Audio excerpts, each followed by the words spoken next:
had to clean it. It looks very blurry, fuzzy. I don't know. What's going on?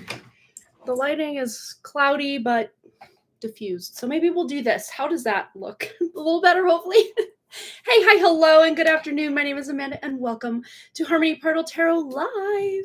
Back to our regularly scheduled time slot on Woo Woo Wednesday. I hope you're all doing well. Oh, good. It looks good. Okay. Yeah, it looked really blurry for a second there. I was like, what's going on? Yeah. So I did all the things I needed to do today. My son's 8th grade promotion, which I took like 2 pictures as well. Well, my husband took the other one because his reach is longer than mine. Although I do have really long arms. Let's see. Yeah, so Boston had his 8th grade promotion today. Oh, I guess I did take 2. And then we have 1 as a family. Well, Wrigley wasn't there. He was in school. But there's Boston right there in the blue with the glasses right there. Very cute. My big baby boy. All done with school. And then Ryan took this one of all of us. So you can see that Boston's now taller than me. It just feels so crazy to have a high schooler. Like, I feel like I'm still in high school a lot of times. So yeah. It's funny because I can't see that he really looks like me at all. Like, I think I can see a lot of me in Wrigley, but there's me with Boston. But then I don't know. To me, he's very much his dad's and grandfather's child. He looks actually more like Ryan's. It's funny because Ryan looks a lot like his mom. But funny enough, Boston looks a lot like Ryan's dad. But I do see a lot of Ryan's dad in Ryan as well. So he's a good mix of his mom and dad. I would say Boston's more of a good mix of his dad and grandpa than me. But other people tell me all the time, oh my God, he looks just like you. And maybe when we wear glasses, I can kind of see it a little bit. But yeah, I don't know. Wrigley for sure. I can see a lot of me, especially when I was young. Oh my gosh, I'm like, that's me right there. It's so scary. And he's very strong-willed like I was. Like, he won't take no for an answer. And I was the same way as a kid. I'm like, no, I'm not just going to accept what you say just because you say it. Like, I want answers. I want to know why. I want to know why I can't do this. And give me a good reason, not just some excuse either. That's how I was. I still am that way in so many ways, but like as a kid, like I didn't filter it at all. I was just like, well, but why? Why do we have to do this project? Why is this the case? Canary! Hello, it's been a while since I've seen you. I hope you're doing well. Jessica's here as well. It's been a minute since I've seen you. Not as long maybe as Canary, but I hope you're both doing well. And Farsha as well. And Katie's here, but she's out running errands, so she'll come back and watch the live later. Meaning she was here earlier. But yeah, I was just kind of decluttering just a bit here earlier today, and I found this deck that we've used a few times, but that's it. Like, I don't even think, if I remember correctly, I had to look back to when I first got this. I don't remember when that was, but I don't even know, outside of just the initial unboxing of this and pulling a card or two, that I've ever just used this for personal use at all. I don't think I have. We just finished dinner. We're still on this like early bird special dinner time of let's eat at 4 p.m. because we have baseball. I just finished up. I probably have any Euro in my teeth. We made homemade Euros tonight, so it was good. I don't think I have any Euro in my teeth. But yeah, so we're still eating. I guess this isn't too early for us. We like to eat around 5:36, kind of not 5:36, but 5:30 to 6, somewhere in there on a normal schedule. But yeah, for baseball, we were eating at like 4:15, 4:30 at the latest, just to get out the door. And then of course you don't want to fill up because it's just, so early. And then by the time you get home at 9, you're just starving. So it's like first dinner and second dinner. Oh, working with Kay for her math prep. Well, I am wishing her nothing but the best in that. That's going to be fun, exciting, but, a little nerve-wracking, a little scary to have to go compete and all that fun stuff. But, yeah, we'll wait a few more minutes. We do have 5 people here, so we usually wait a few minutes to let everyone roll in, but I'm wearing contacts that I probably should have thrown away rather than wore today, and they've just been giving me, those of you that wear contacts, when the contacts are kind of like I probably should get a fresh pair and just throw these ones out. So I've been like getting that like blurry, not blurry, but kind of almost like it films over or just feels kind of dry and blurry a little bit. Yeah, I'm over it. So when the live stream's over, these things are going directly in the trash.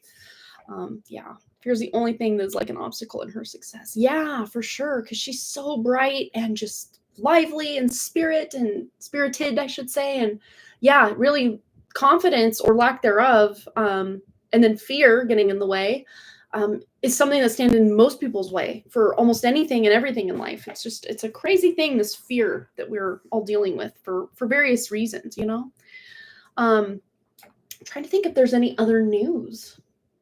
Oh, we did play in the city tournament championship for Boston's baseball team. We played against no, there was one other team that beat us. But one of the two teams that beat us, and we never beat them once this whole season. And they always would beat us by like 10 plus runs every game. So we thought going into this championship that, we'll give it our best shot, but we're not even remotely expecting to win. Well, at the top of because we were the away team, so we got to bat first. But after our second bat, before they batted again, we were up 7-1, and we've never had a lead on this team ever since the season began. So we were up 7-1, and then they caught up, and then it was like 7-12 for a minute there, a while there, and our team just kind of started to give up, and then. My husband had a pep talk with him because he's a coach, and before you know it, they're making a comeback. Well, we did lose. We did get second place in the city tournament, but we lost 16-17. They didn't 10 run us. They didn't, have this runaway game. No, it was 16-17, and it literally came down to like the last few outs that, when we went up to bat for our last time, and then they had one more. We were actually in the lead by 2 points, and then they scored the next run and the next run and the next run, and then it was over. But yeah, it was quite a game. So close, I know. And this was the first championship for baseball either of my kids have ever played in. Wrigley's team, if they would have won their game on Thursday, they would have played in the championship. But Boston and Wrigley's teams, even though Ryan's a coach for both teams, we're playing at the same time, just a couple fields apart from each other. So Ryan, unfortunately, couldn't be there at the last game for the little guys. But we had like 5 coaches total that were helping, or 4 other dads that were helping Ryan out. So they were, pretty well equipped to cover that team, so Ryan could coach the other one. Because if it weren't for Ryan on the big kid team, like the other guy that was kind of helping him out, doesn't know much about baseball, so I don't think he could have run it without Ryan there. So I would have to step up probably and help. And I didn't want to do that. I just wanted to enjoy the game and not boss all the kids around. But yeah. Did the live go away, or is it just me? Oh no, I hope you can see us again. Tanya's here. Hi, Tanya. I heard someone say that you embrace your curls. You embrace your magic. Ooh, I like that. I like that a lot. It's funny because I think it was about 2016. I kind of learned about the curly girl method, and that's the year I had the awakening. It was not long after I embraced this craziness that I had spiritual awakening. So fun fact, I can attest that that's probably true. At least from my personal experience, I think you're absolutely right. Wow, that's an epiphany right there. Wow, that's a great observation. I love that. All right, we're about a minute away from the 10-minute mark. I did let people know over on the Done Creative that we're over here slinging free readings, at least for the first little bit anyway. But yeah, we're going to get into this deck here, Secrets of the Ancestors. Those of you that would like to donate, now's a good time to do that before we get into the one-card pull readings. We do have one donation so far that I know of. Let me just, I got to relog into my email because my computer restarted. It wanted to update. So it do be doing what it be doing over here. Okay. It always pops up. Are you sure? Because this page was blocked for your protection. Yes. Take me there anyway. I understand the risk. Oh, Varsha's here. Varsha. It's Kashvi. Hello. All right, let me close out so I understand. Yes, please take me to my email. Take me away. Although since I had to not me, my husband, factory reset my phone, I have been getting my PayPal notifications for the most part. So I do have one so far. Yes, please allow me access. Resend it. Sure, do whatever you need to do. Take me where I need to be. Yes, we have one donation so far. Okay. Perfect. Oh, now we have two. Marlene. Hey has just donated for a 1-card pull, so I will add you to the list as well. Donation list. Okay. And Katie, she's going to be watching later, so we may start with Marlene after we do our 1-card pulls. Hey. 1-card pull. As you know, it's never 1 card with me, but hey, that's just how I label it. All right. Yeah, we're at 11 minutes, so I think we're well on our way to, we have 8 people here. That feels like enough to get going on our 1-card pull. So we'll shuffle here. We have 8 people. How about we put an 888 in the chat? And that'll be the password to let us know that you would like a free 1-card pull. I forgot how cool the back of these cards is. Look at that. Some sort of goose or bird of some kind. And it's mirror image on the bottom. Look at that. Very cool. Oh, and I forgot how cool these cards look. Oh, I love them. Why don't I use these more? Oh, yeah. And by the way, it's called Secrets of the Ancestors Oracle. So very cool. All right. Let's get into it. The first 888 I see is Michelle. Welcome, Michelle. Good to see you tonight. Tuning into Michelle's lovely energy to see what we can get for her. We have the star with spiritual rebirth, and it is the same number as the star in the tarot, the number 17, which adds up to 8, which is about action, financial windfall, sense of purpose, like this almost speed behind what it is you're looking to manifest. Manifestation in and of itself. There's something you are manifesting specifically in the spiritual realms, or you're having this like spiritual up level. And it's not that you are becoming spiritual. It's just you, maybe potentially, Michelle, sloughing away the things that surround you, that are in your energy, the things you subscribe to from one time or another, as far as belief systems or just the way the world works, that you're sloughing off to just get to the true essence of who you are. So you're having a level up with just who you know yourself to be on a more spiritual level. And that star is just glowing behind their head. Look at that. Wow. So beautiful. What a beautiful card. But not just a spiritual rebirth, but a lot of times these things happen more in the energetic realms first. So like the spiritual realms, things will happen first. Then they hit the emotional and mental realms, kind of, sometimes it's one before the other, and they're kind of interchangeable. But then last but not least is the physical realm, where you start to feel or see the effects of what it is you're manifesting. But the second you start to really tune into something on an energetic level, for better or for worse, it starts to create that manifestation. And it's usually when we continue to stay in the vibration of whatever it is we're manifesting, that it then becomes a physical reality, an emotional and mental reality first, after spiritual, and then physical. So yeah, you're gonna get some spiritual downloads or epiphanies. Sorry about the lighting. That will then, and yes, always, I did a big plant care day. Look at the dirt behind my nail, or under my nails. Always dirt under my nails during the spring and summer and fall. Always. Love my plants, love my gardens. All right, Tanya, let's get Tanya a card. See what Tanya needs to know. And fun fact, I get to see Tanya, my amazing cousin, this month sometime. I'm going with my mom and my sister to go pick up my mom's car. So we're going to visit my aunt and my cousin Tanya and my other 2 cousins, and of course some extended other cousins, kids of cousins in the area. I wish Jesse and Lane were there. That would be so cool to be able to catch up. And of course Huddy and Bye Bye. I miss those little guys. But I'll take whoever I can get. Whoever's around, I will soak up all the love I can get and can give all of you as well. But let's get some messages for Tanya. All right, Tanya. Creature of air, creature salad. I love that.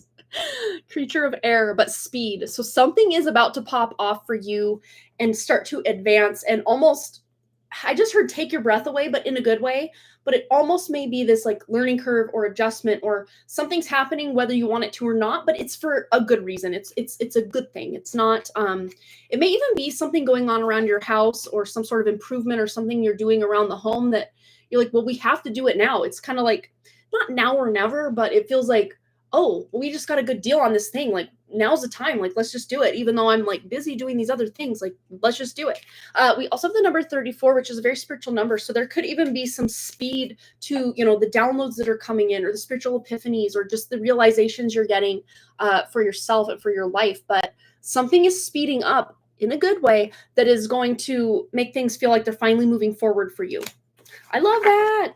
That's a good message to get because we hate the dreaded P word around here, patience being the dreaded P word. So this is like the opposite of patience. Like, no, things are finally moving forward. That's a good thing. All right. Let's get Kashvi's card. All right. For Kashvi, we have, the Goddess Circle, Wheel of Change. So this is like the wheel in tarot. I mean, this is very much, I think that most of the major arcana are basically represented with their actual numbers in this deck now that we've gotten to the star and the wheel. It's refreshing my memory because like I was saying, I don't use this deck often. It's reminding me that that's the case here, but I love that. So there's a change coming. This feels like a karmic cycle as well as closing out something that's been very negatively impacting you. You're putting it to rest or you're putting it into the past. It's not going to continue to bother you or resurface or be an issue for you. In fact, it's going to feel like a weight lifted off your shoulders and you're going to feel much more supported and guided by spirit and just a lot happier.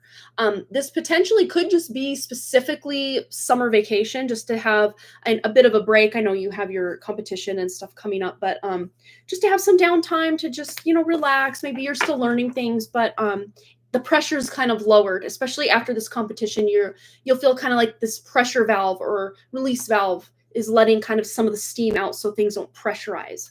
Yeah, so that was for Kashvi.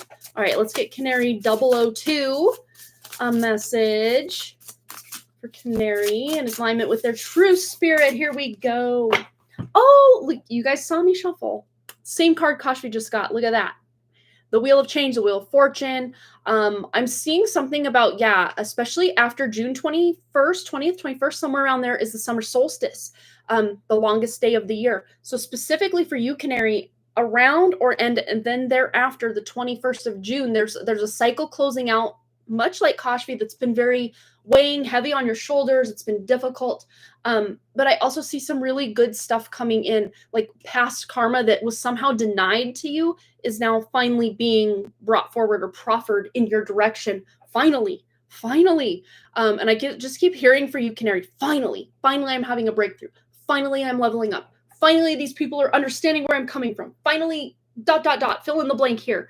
Finally, something you've been waiting for, trying to have manifest. Maybe you start, stop on this thing for a while. Finally, after June 21st, or maybe even on that day, something is shifting for you big time to where you're able to reap those benefits of that good past karma. All right, let's get Marlene a card. Marlene, in alignment with her true spirit. What does Marlene need to know right now? Oh, we have Creature of Water with creative expression. Beautiful. And to me, this is like the page of cups. Page of Cups is like Creature of Water. So this really is the number 11 here. Potentially about partnership, but I'm also seeing like creative solutions to problems. Specifically using your creative expression. So maybe specifically for you, Marlene, you're using pain, trauma, wounds, charged emotions that you may be feeling that day and like channeling them into a creative endeavor or pursuit of some kind. So it's almost like you're alchemizing or transmuting something that doesn't maybe feel much like a positive, but you're transmuting it or kind of putting it into something that will have a positive outcome or outlet in your life, if that makes sense. And this could even be like a fun, like good good surprise, good news. This feels like potentially extended family finding out someone's pregnant, or recently finding out, or in the very near future finding out someone's pregnant, or giving birth to something. It could be more metaphorically speaking, giving birth to a business, new job, new relationships, stuff like this, engagements, fun, exciting, new things coming in for someone potentially in the extended family, but it feels like you're very happy for this person.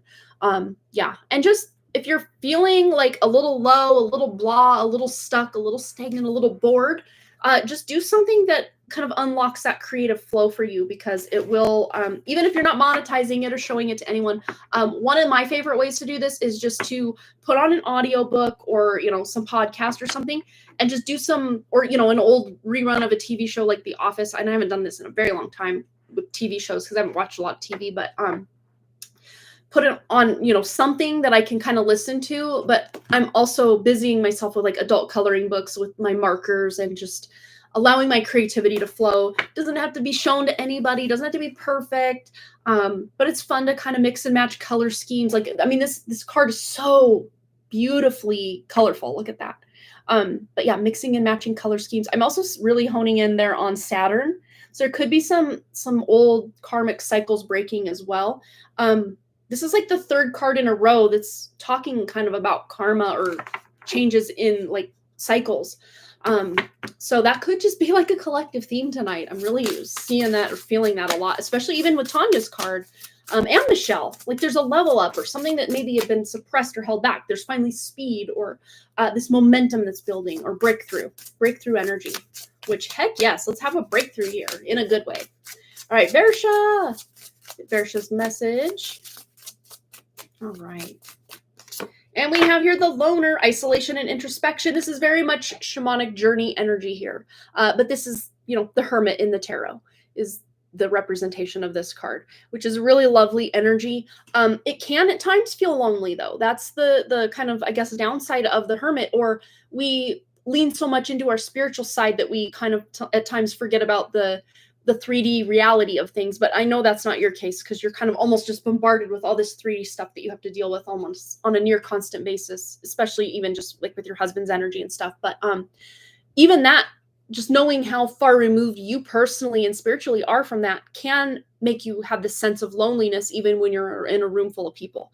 But there is, I'm sensing this breakthrough for you with healing, peeling, decluttering, just being more in the essence of who you are on a spiritual level, or just in the essence of your true spirit, is really coming through. And there may even be some really big downloads about like epiphanies or stuff that didn't really make sense about your past. That's just kind of, you're almost getting like this hot or not hot, but like cold bucket of water put over your head. Like, oh my gosh, that's what that means. Or that's what that person was trying to tell me years ago, or, whatever, insert what that epiphany could be here. But it almost just feels like, oh my gosh, I get it. And it could be something very simple or something very complicated, or both, or anything in between. It feels very much convoluted, but not in a negative way. It's very multifaceted, almost like this beautiful shining diamond. There, every way you turn it, there's new perspective, and it's not just one area of life. It's like multiple areas of life are getting this like leveled up vantage point, almost like this eagle eye view of why certain things went wrong, or how you can maybe even just detach from certain people's energy, certain traumas from your past. All of this, it's all good stuff though. It all feels really good. All right, Jessica, for Jessica's mom. Let's get her mama card. And we have the Altar of Fire with good juju. I love it. So again, we're like talking about karmic cycles, negative ones coming to a close, but specifically for Jessica's mom, there's a lot of good karma from the past, especially karma that was supposed to be owed to you even in like multiple lifetimes ago, that was somehow denied you or suppressed or rerouted through like destiny theft or destiny swapping techniques, or even just the spirit of delay being active in your life, where you were really on your way to something happening, and then somehow, some way, the wind just gets let out of the sails, and that opportunity that was promised to you falls through, or that thing you were really passionate about, like your passion just is like a deflated balloon almost. But like the wind is coming back in the sails. The balloon is being blown back up, and like things are rising spiritually, creatively, financially. Things are looking really good. I mean, look at this just abundance that is being held in this hand here. Just so much abundance. We got the tree of life. We've got doves, which represent peace or just peaceful solutions, peaceful resolutions, feeling at peace with the decisions you're making. This is all really, there's a lot of good positive messages coming through specifically for Jessica's mom, but also for all of you that have had a reading tonight. I don't know. The astrology, I'm not going to lie. It looks pretty doom and gloom out there for the foreseeable future, you know, the rest of this month going into July, and the pressure valve starts to get let off a little bit in August. But I'm actually seeing anything astrologically speaking that may be, you know, putting the pressure on you guys. It feels like somehow, some way you're all spiritually protected, and like the fruits of your labor are finally coming in, or even things that you just deserved and were denied you are finally coming in. And that's almost like a collective message we're really getting tonight. So heck yes, but yes, that was also Jessica's mom's message. Okay, so Jessa, Solar Siren 209, let's get you a card. Ooh, I just got like goosebumps, chills. Father of Fire, so this is the King of Wands, Passion Ignited. So there is going to be an opportunity coming in. We have the number 26, which adds up to an 8, which is finances, increasing, a sense of purpose and passion, specifically surrounding your career. Oh, I just had a weird like stutter kind of heart palpitation thing going on with my heart. Very interesting, because I know you deal with that a lot. So that might be specifically a message for you, why that kind of stutter. And I just heard Stanley from The Office. Did I stutter? So it's almost like, and if I can't remember, Jessa, if you've really watched The Office or know the, you know, all the lore about it, but Stanley is this kind of employee that's just basically skating or writing on his crossword puzzles, not even really working, just writing his time out until it's time to retire. And then Michael Scott is the boss, and he tells the boss, when the boss tells Stanley, hey, put the crossword puzzle down or whatever it was he was doing, and listen up, you know, I'm talking to you. And, you know, Stanley's basically like, I'm doing my own thing. Leave me alone. Did I stutter? And then Michael eventually puts him in his place. But this feels almost to me like you're telling the universe, hey, did I stutter? Like, I need this coming in now, not from a place of lack or just like, I guess lack or poverty, curse or whatever, but like from this place of standing in your spiritual authority and saying, no, I'm a spiritual being having this crusty, dusty human experience with some really beautiful moments, yes, but like the fact that I literally need to eat and pay my bills and, you know, clothe my kids and, you know, all the things that a person needs to do, like we need to get some money coming in. Like, what is happening right now? No, I'm standing in my spiritual authority with my staff of authority here. Look at him holding that staff of authority. Like, no, like it's time for you to show up for me. I'm not playing games. I'm not here to just whatever. Like, no. My opportunity is coming in, and I'm not settling for crumbs. I'm not settling for less. I want what I want, and it's coming now. Like you just standing on spiritual authority is really what this feels like. And it's going to ignite this passion within you that this opportunity that's coming in is something you actually care about. You're actually genuinely like excited to be at work. You're genuinely like just ready to show up in your spiritual authority and spiritual power at your work. Whatever this job is, it's got a very spiritual undertone or ways that you can really advance or enhance your spiritual ability through this job. You're calling it in. I love it. Yes, queen. All right. Jessica, let's get her card. Okay. Jessica, in alignment with her true spirit. Ooh, we have the Deviant, Chaos and Destruction, which is the Tower card. But hey, this is a self-detonated tower, Jessica. So this is something that you have been waiting to close out or crumble or destroy in your own life. Not like, oh, I'm going to just go on this just destructive rampage. No, not in that way. This could literally look like you just having enough is enough with this one cupboard in my kitchen or my closet, or every time I open this cupboard, like things fall out of it and I'm done. Like I'm pulling everything out. I'm cleansing it. I'm clearing it. I'm decluttering it. And I'm only putting back what I want in there, and I'm making it work for me. I'm done, twisting my energy around trying to make this relationship, this closet, this job, this whatever it is, work for me, or me work for it. It needs to work for me. Kind of standing on spiritual authority, like we were getting in Jessa. It's like this guy's had enough. Like he's at the top of this tower that's literally burning down and getting lightning strikes all around it. But he does not, he's like, I am not amused. Like, he does not look phased whatsoever. He's just like, yeah, and what of it? Like, this foundation crumbles. It doesn't matter because I am my own foundation. So I will build something new and even better than this when the dust settles. Just, well, I'll just almost take it as a vacation while everything's crumbling around me here and just let the dust settle and then wipe my hands off and get to work on the foundation I'm truly looking to build, and the structure that's going to go on that foundation. So I'm seeing this as a really good thing, not some doom and gloom. But yes, it may be a bit chaotic and feel like you're a fish out of water or out of comfort zone, but ultimately this is for your highest good. And this is something that the tower does represent, is it's not things happening just to spite you or just to get you back, or a vendetta against you, or the universe conspiring against you in any way. No, this is just things that are not in alignment with your spirit that are crumbling or falling away because they are no longer of service to you, not even your ego anymore. It's like, but your spirit is in charge of these tower moments is what it feels like. All right. So there may be something crumbling away, but this is in alignment with your highest spiritual good. And most of this does feel, Jessica, like it is your spirit leading the way and calling on this like self-detonation of this tower. It's not some external circumstances coming in and taking your shine away. Nothing like that. All right, let's get one for S. In alignment with true spirit for S. And we have here Mother of Water, emotional self-care. So there may be a bit of emotions coming up, and the way a lot of men, we think, a lot of men aren't very emotional. Absolutely they are, but the main emotion most men show is anger. Like, that's most men's default. Not all, but like, if you're talking like, your average man, like, oh, he's not very emotional, or, whatever.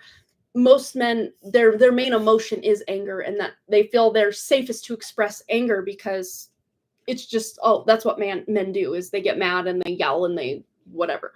I'm not talking about the men probably in our lives all the time, but when you think of that stereotypical man showing emotion, that's what's coming forward. So there may be some of that coming in, but it's like allowing him, for Versha, allowing him to be his own mother instead of you trying to fix these triggers that are going on for him, or, try to be that emotional support person for him in some way. You're just kind of, I know this is his reading, but it's almost like a reading for you as well, because it's like you're just keeping him at arm's length because you're going to let him figure it out on his own. So there may be some emotional outbursts, but also some emotional breakthroughs could happen as a result of this. But you don't have to be the, metaphorical punching bag for his emotions to be directed at. That's what's really coming through. But there may be just him needing to have some time to process his emotions on his own without needing you to kind of mother him through it, or him project it onto you like it's your fault or something like that. So if that does start to happen, you can kind of detach or distance yourself in any way that feels proper for you to do in that moment. Because it does feel like it's coming up, especially with this Mars K2 alignment in the sign of Leo, which would be his 12th house, right? Because he's a Virgo ascendant, if I remember correctly. And same for you, 12th house, it's your Virgo ascendant. So these emotions may be coming up about spiritual matters for him specifically, because this is his reading. And that alignment is in his 12th house, but the 12th house also deals with like bed pleasures, as we'll call it, rather than say the S to the E to the X word. So there may be some emotions coming up around the intimacy factor. So I'm just letting you know that, to be prepared, Okay. So next we have C. There's just friend C. Oh, and my chat just totally jumped ship. Okay, going back up for C. Okay, here we go. We have blissed or blessed with the griot, which is the sun, and griot. I don't know how you pronounce that exactly, but we're doing the best we can. It's the sun card. So things are going to be looking very much brighter than they have been, and especially if C has children, which I believe they do, that she does. there may be some really happy and blessed or blissed times with your children. A fun event, a birthday, a trip, something you're celebrating with these children or child, one's child specifically, or maybe all of them or both of them or how many you have. But I do see that there's happy times, there's joy. And if things feel like they haven't really been there, this is your cue to kind of be the catalyst for that joy, or kind of the like activities director of bringing the joy into the home. Even if things feel difficult or sad or just stuck in some way. I mean, you can be the, activity director of joy by saying, okay, it's family game night. We're all gonna, whoever's participating, we're all gonna play games and just have a good night and have some snacks and connect and bond and have some fun, or go out and do something fun together as a family, something like this. But there's gonna be more joy, laughter, and fun coming in very soon for C. All right, I got the Wheel of Fortune for her as well when I took cards out this week. Oh my gosh. Yeah, so it's very much, there's a karmic, change. Like the winds of change are coming in. That would be good. I'm a little nervous about my nationals test. Yeah, you got this. You got this. You're so welcome, Canary, anytime. Does that make sense? Very beautiful card. Yes, totally, Marlene. Yeah, that's how I feel. I remember I was talking to you about it on text, right? Yeah, these cycles, I tell you, this energy. It's like I just want to step right off the zodiac wheel of them telling me and dictating my life for me. I just want to be free to make my own choices and decisions. And most of them will be good decisions and not having all this suffering and trauma and karma and da-da-da-da-da. No thanks, I'm done.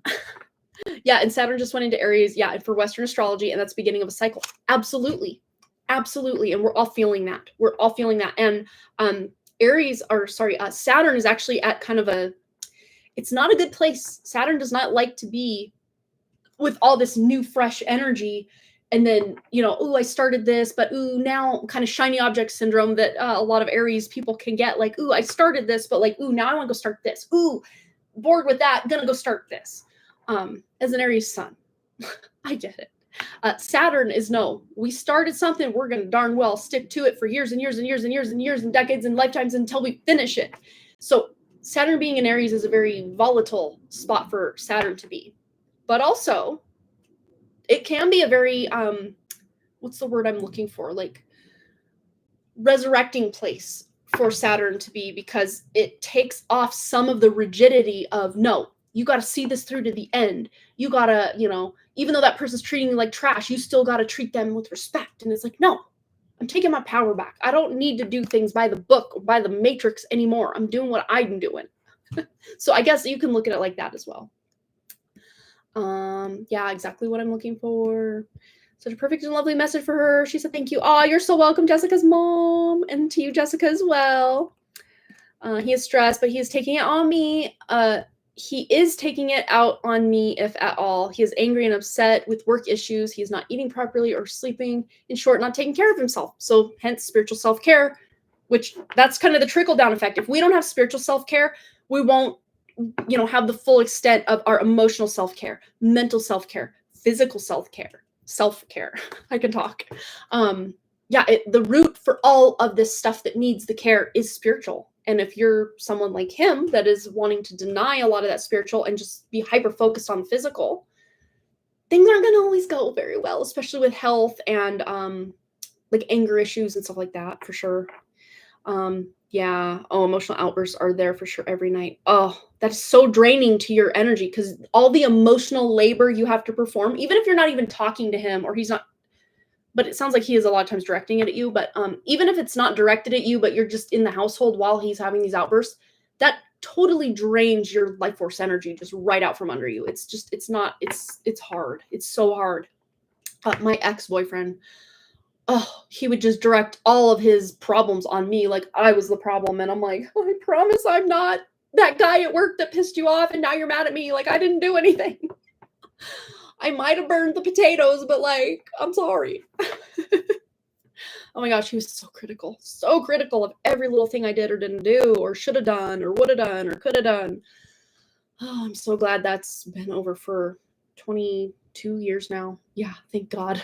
Well, yeah, 22 years. Wow. Time flies when you're having fun. Yeah. Oh, sure. It's already started. He has very strong Mars. I am saying no as well. He saw how it impacted me badly. Oh, yeah. That's Mars. I'll tell you what. It's impacting a lot of people right now. See, love the reading you did. Husband got liver scan and little fibrosis there. Oh my goodness. Oh, that's scary.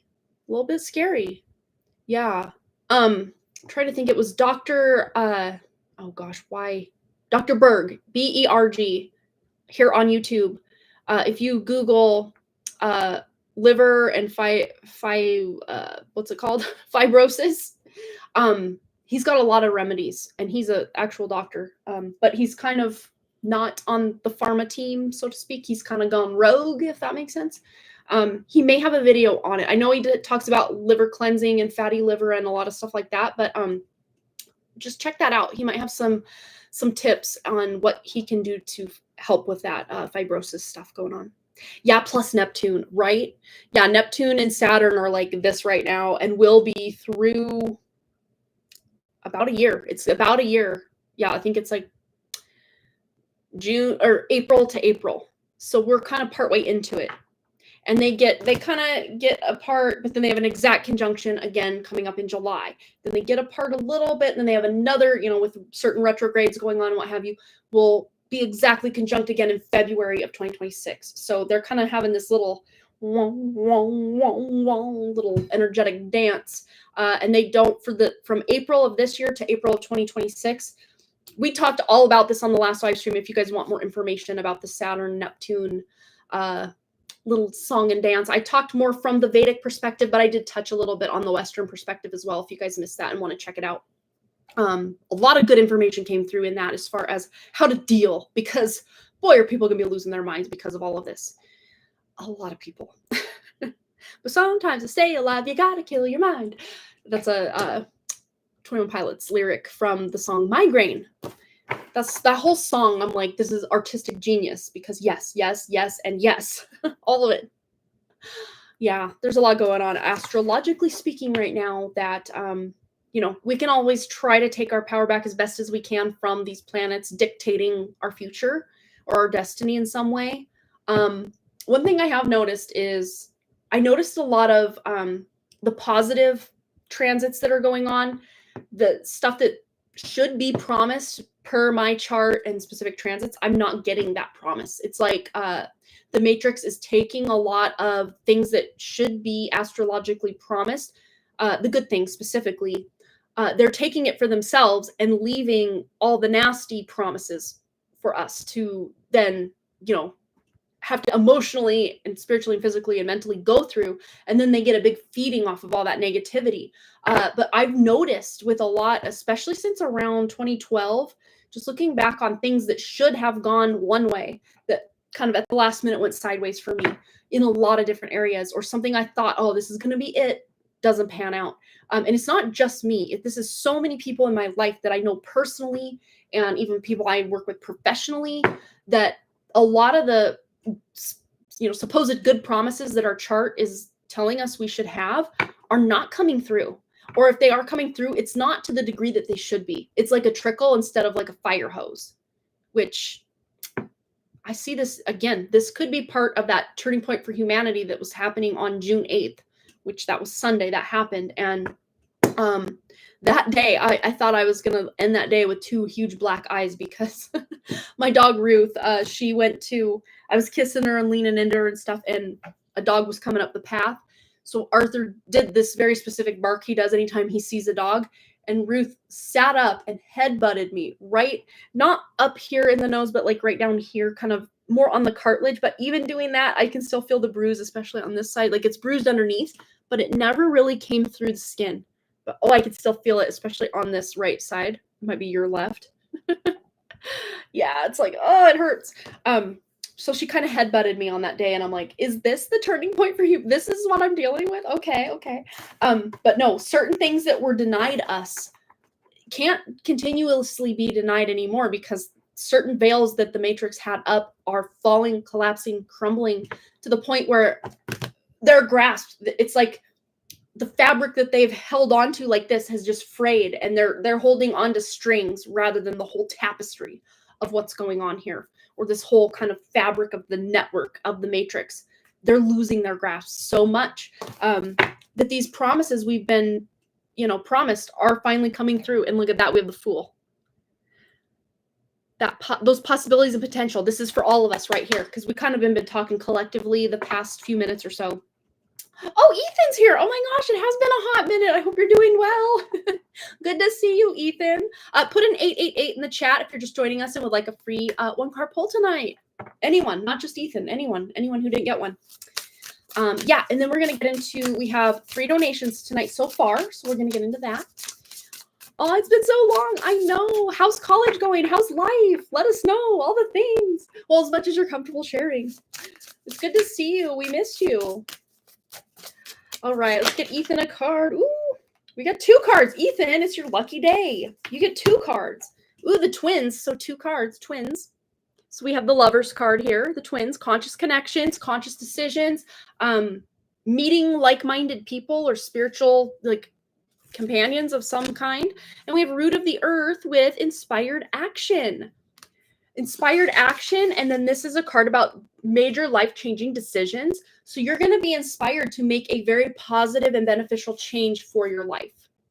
Potentially could be with love. I mean, the fact that we have the Lovers here, twin flame energy, or, soulmate. And sorry, my sun came out, so we're working with that, lighting that we get here on Woo Wednesday evenings for this reason. I usually pull the blinds down, but we're just going to rock with it because I did get a bit of a sunburn on my forehead, not this Sunday, but the one before for the soccer tournament. So that kind of was painful. And I don't know, you can maybe kind of still see it. Yeah, look at that. You can still tell it's, a week later, but yeah, I have been out in the sun a little bit here and there, but I try to be very careful, very careful about, sun exposure, especially at certain times of the day.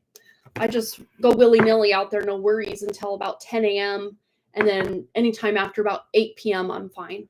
But pretty much from 10 a.m. until about 8 p.m., I need to be very careful with this red hair and red skin. Can you guys see that? Look, watch. You can see where I'm sunburned. Yeah. I am very easily amused, apparently. All right. Yeah, so what was your other card? Did I already put it away? No, I read it. I think. Oh my gosh. See, I'm losing my mind now. Oh yeah, it was the inspired action and then the conscious connection and decision. Yeah, very cool.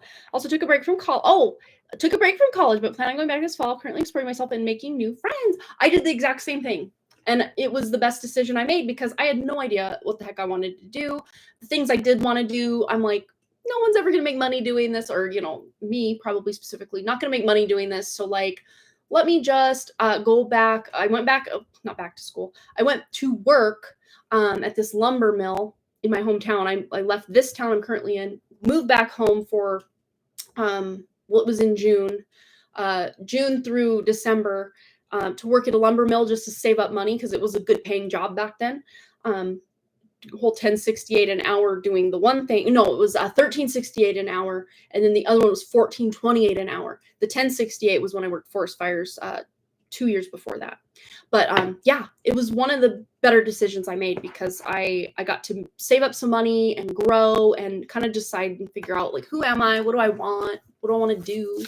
What do I want to be when I grow up? And even then I didn't know, but we keep evolving and growing, and then we start knowing, Maybe I'll pay for a love reading, LOL. Right? Yeah. It's always worth a look, see what's going on there. Also, oh, I read that part. Yeah. Well, it's so cool to see you. For some reason, when you said twins, I thought about the divine feminine and masculine. Absolutely. And that's exactly what the Lovers is all about is, you've got the dichotomy of the divine masculine and divine feminine and the union of such in either your own self or with a, romantic partner. You can even see a divine feminine and masculine union in certain friendships. If one of you is really embodying that divine feminine and one's embodying the divine masculine, it can be a really beautiful match, even if it's not a romantic match, if that makes sense. Yeah, you get it. Yep. Absolutely, I get it. And yeah, when kids are like, well, I got to go to college, I got to figure things out. I'm like, but do you? But do you? Like, really? Especially these days, it's like, do you know expensive colleges? Like, you're just racking up debt out here, not even knowing what you want to do. It's probably safer to step away from the debt accumulation. Not everybody's out here accumulating debt, but a lot of people are, until you kind of figure out what you want to do. You know, it's the way to go, if you ask me. And if my kids are like, I don't want to go to college right after school, I want to work and try to figure things out, I'm like, I'm all for it. If they want to go to college right out of school, I'm all for it. Let them do what they need to do. If they don't want to go to college at all, I'm all for it. Let them do what they're going to do. You know, just let them grow and, you know, maybe suggest things that, especially if they are mistakes I've made in the past, which, you know, who hasn't made 100 million mistakes? Maybe gently guide them away from making the same mistake. But, you know, people need to learn however they're going to learn. So awesome.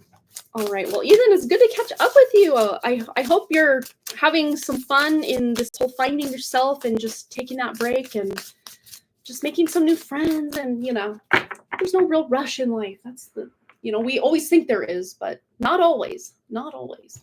Oh, you got a donation. Thank you so much. Yeah, we will absolutely add that to the list and go in depth for you on that. But yes, we have 3 donations and then now 4 counting Ethan, which I am going to update our list here. List. It's up here somewhere. There we are. So I'm going to copy that and add some names here. So I think we're going to put KDR on the back end. So Katie, I know you're probably watching this on the replay. I'm going to try to timestamp it. Sometimes I do, sometimes I forget. But we'll kind of put yours last unless you pop in, and we'll take yours at any point if you were done with your errands and wanted to pop in, and we'll get that taken care of at any point.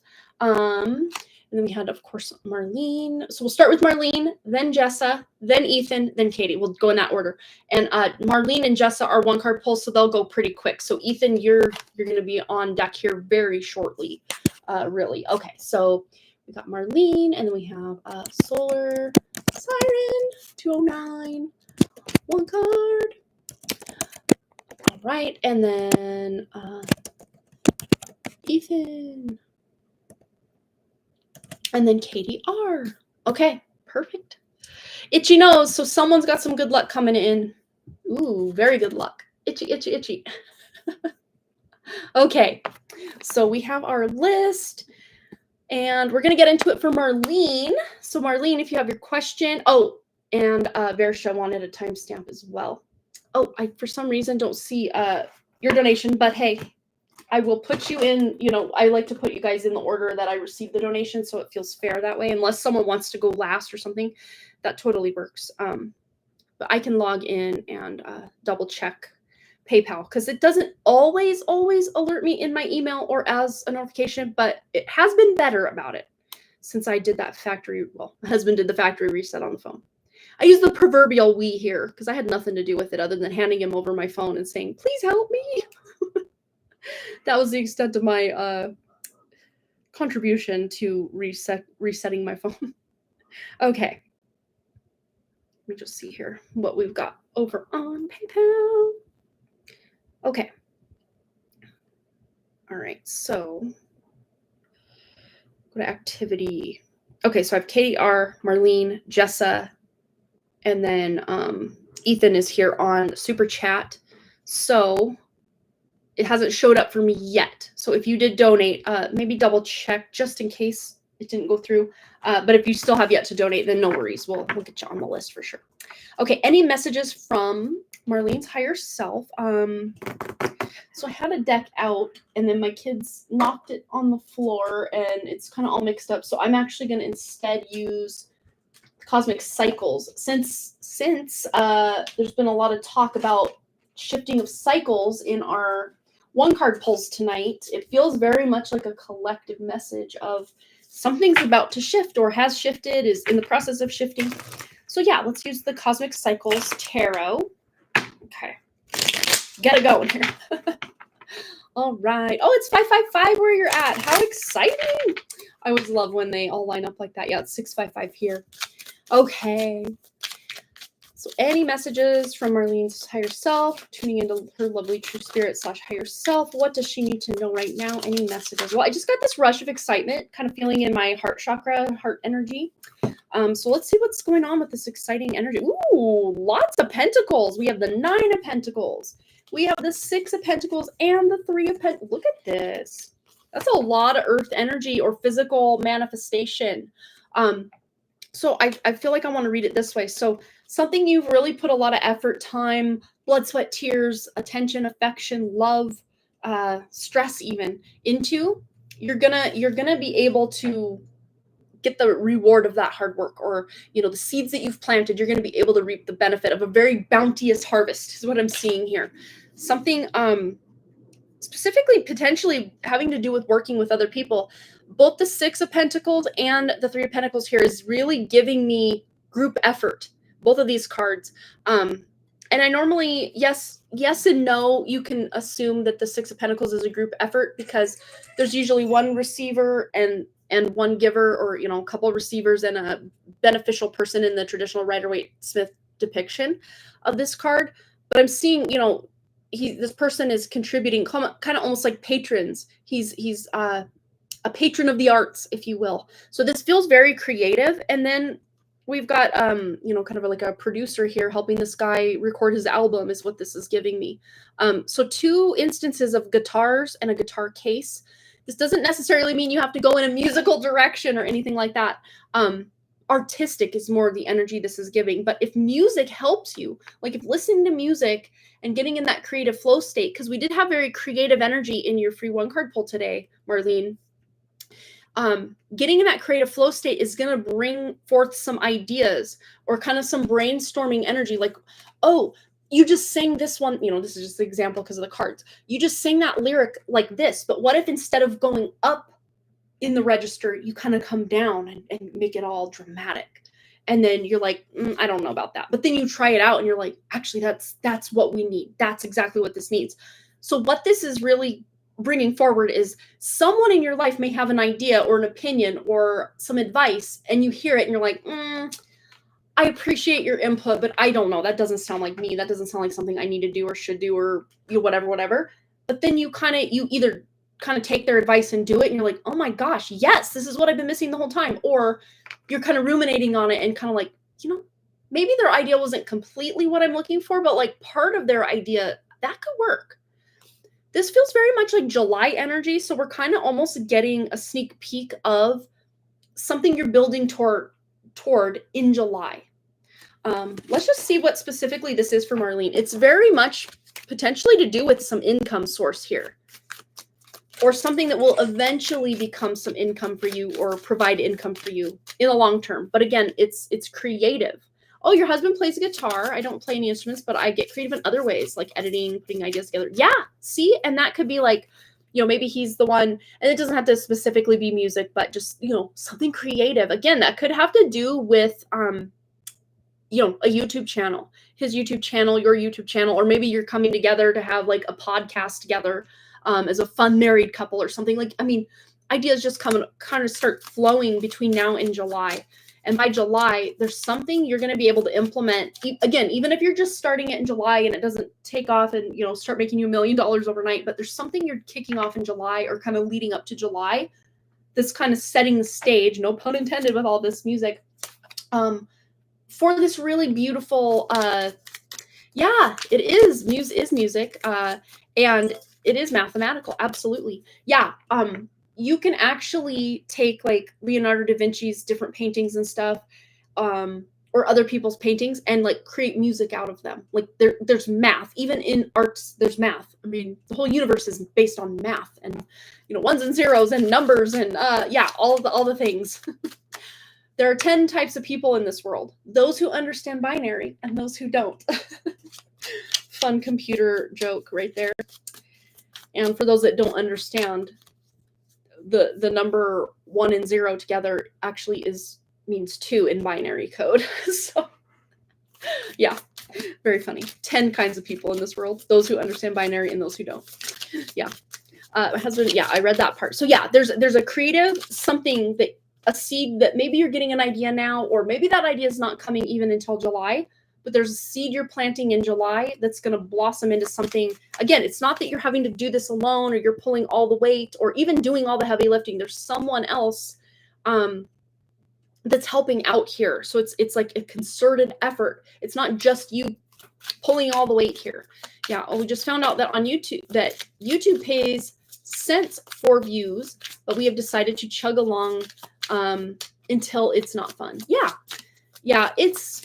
it's hard. It's especially with all this AI generated BS out there. It's like it's almost becoming even more difficult for an authentic, true spiritual, whether your content is spiritual or not, you're a spiritual being. So everything you do, your spirituality is going to leak into it in one way, shape, or form, whether you realize it or not, or it's your purpose or not, or you're purposely doing it or not, I should say. Who you are, the essence of your spirit will bleed into, the way you cook a meal, and not bleed in a bad way, but like it's the life essence of who you are and what you create and what you're here to do. It just, no way you can even try to withhold it. I mean, we can, but it still leaks through somehow. And that's the thing is with the more watered down and convoluted and confused everything gets with all this AI generated, for lack of a better term, BS that's out there, that's causing even more confusion. It may be even harder for people with a true spirit that are just looking to create something beautiful and put it out there for others to see, or consume, or, whatever, enjoy in some way. But the fact that that's going on, please don't let those of you that want to do something like that or any kind of creative endeavor whatsoever, please do not let that deter you, because actually the saving grace of what it is you're here to do is to be your authentic self and to share it. Not like everybody has to be an influencer. I don't mean it like that, but to share it everywhere you go. So if you are online a lot and, conducting business online or having a channel or something online, your authenticity is your golden ticket to success. Maybe not so much in this matrix right now, but keep going the way you are on your spiritual path, whatever that looks like. It's going to be different for each and every one of you, but specifically for Marlene. Keep going with that authenticity, because that is going to be your golden ticket, especially as this veil crumbles with this matrix more and more and more. Authenticity will shine like these beacons of light in all of this just fluff and garbage and confusion. Those true spirits that are authentic will stick out like a sore thumb, but in a really good way, if that makes sense. Yeah, absolutely. Not sure if the cards are talking about, cards are talking about YouTube, but that's all that comes up right now. Yeah, I mean, it could even be something you're doing on the side that has nothing to do with online anything. But I do get a bit of an online connotation with this. So, but yeah, I hope that at least kind of gives you an idea. But it feels like there's more information coming through in July. It's like this is letting you know, hey, gear up, get ready. Something's about to break through for you specifically in July. And then maybe after July, you'll have a better idea of what this is and, any advice that needs to come through at that point, or you just know what's going on. But it's very exciting. It really is very exciting. So, yeah, very cool. All right. So Jessa, go ahead and post your question, Jessa. We're going to get right into it for you. Oh, my ice melted. This is sparkling water with, they use like monk fruit sweetener, and is it passion fruit or dragon fruit? I can't remember, but it's carbonated and it tastes really good. And there's no calories because they use monk fruit, which is the natural sweetener that doesn't kill all your gut microbiome. So that's good. We have it's like a soda stream, but it's a Ninja brand. You have to buy like the carbonated cartridges to carbonate the water, but it's like having soda, but not soda, And Boston made it for me before dinner, so it's not flat. Even if it looks flat, you can kind of still see the bubbles in there, but my ice melted, so it's a bit watered down, but not too bad. Yeah, you already know I'm calling in that job. Let's get more on that. Absolutely, let's do it. All right.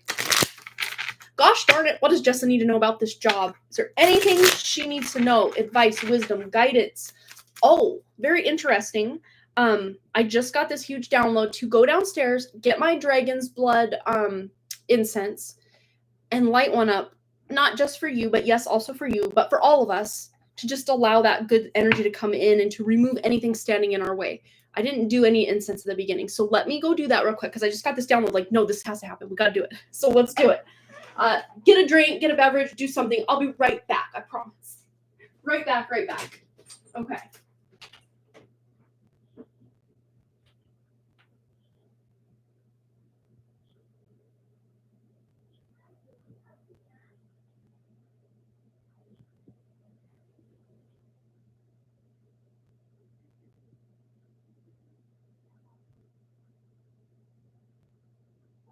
Relax, I'll be back.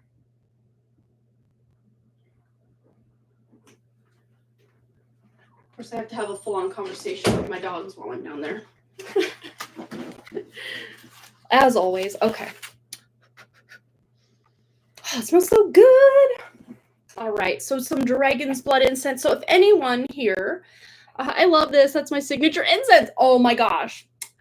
It's funny because I think the reason that downloaded for me to go get this was because I actually bought this one specifically here to send to you. I got it at Rockin' Rudy's. Oh my gosh, the sun is not helping. I got it at Rockin' Rudy's, but this was part of your birthday bag, big gift that I'm getting all together. And I ran out of mine, so I'm like, well, here I am dragging my feet on getting this sent out. So I'll just crack into the one that I got her and then just go get another one. So yeah, I'm telling on myself, but maybe that's why that came in. And it's like, maybe at least one of these incenses was meant for you specifically anyway, because that's the reason I bought that specific pack. All right, here we go. Any intentions any of you have? Of course, we're clearing the way of any entity interference or, you know, any kind of matrix games or interference that wants to stand in the way of any of our abundance, birthright, happiness, abundance, prosperity. Ooh, look at all that smoke. And the thing I love about Dragon's Blood incense is the fact that it smells just like it does on the stick while it's smoking up. I love that. Because some of these I will light up and they smell so good before I light it. And then I light it and I'm like, it just smells like a bonfire. Or it just smells like smoke, you know? All right, now that we've done all that, and of course, if you're still setting your intention, feel free to just mute me so you can focus on that. All right. Oh, the puppy passed. I'm so sorry. Oh, she's still here with us, though. She always will be. Absolutely. Yes. And, you know, she hadn't made her final decision last time we were having the reading on that, but I could feel she was very close to the other side, and it was going to be within the week probably that she would make a decision, yes or no. But because she can do so much more for you guys on the other side, so to speak, she, you know, her selfish reason, and maybe even your guys' is like, you know, if I'm being selfish, of course I would want my puppy to stay with me forever. But she knew from a spiritual perspective to be able to be with you guys, but still do the best and greatest amount of work and serve you in a better way, she had to pass because, but I am also getting that when this big shift happens, she'll be in your life again in a physical, tangible way that you can hold her. Whatever, you know, this big shift is going to look like for, we don't even know. Like it's, we don't even know, but yeah, she's like, just you wait. Oh, I have chills. Okay, Jessa, we're still getting into your reading, but oh my gosh, I have major chills. And now I'm hearing that song by Mercy Me. It was released back in like 1999. It's called I think it's called I Can Only Imagine. And it's basically it's a Christian song, but you know, we can put a more spiritual tilt to it, not just like the God of the Bible, but like I can only imagine what it would be like basically to cross over and be in heaven and how beautiful life would be. So maybe listen to that song. I don't know. I have not even thought of that song or heard it in years, but it's a beautiful song. I think it's even a movie by the same name. I Can Only Imagine. Yeah, and it's by Mercy Me, if you've never heard it. It's sad. So, I mean, if you're already kind of feeling a certain type of way, you might cry. It's kind of it's a beautiful song, though. I have chills just this whole time. You know it. Yeah, it's a pretty song. It really is. Yeah, she will stay around. She may come back as another animal for us later when we are ready. Yeah, absolutely. Absolutely. Yeah, I felt she was too. I saw her aura just darkening over the past days, and I knew it was coming. I've heard her say she was just sick and couldn't get over it, and we know and still love her.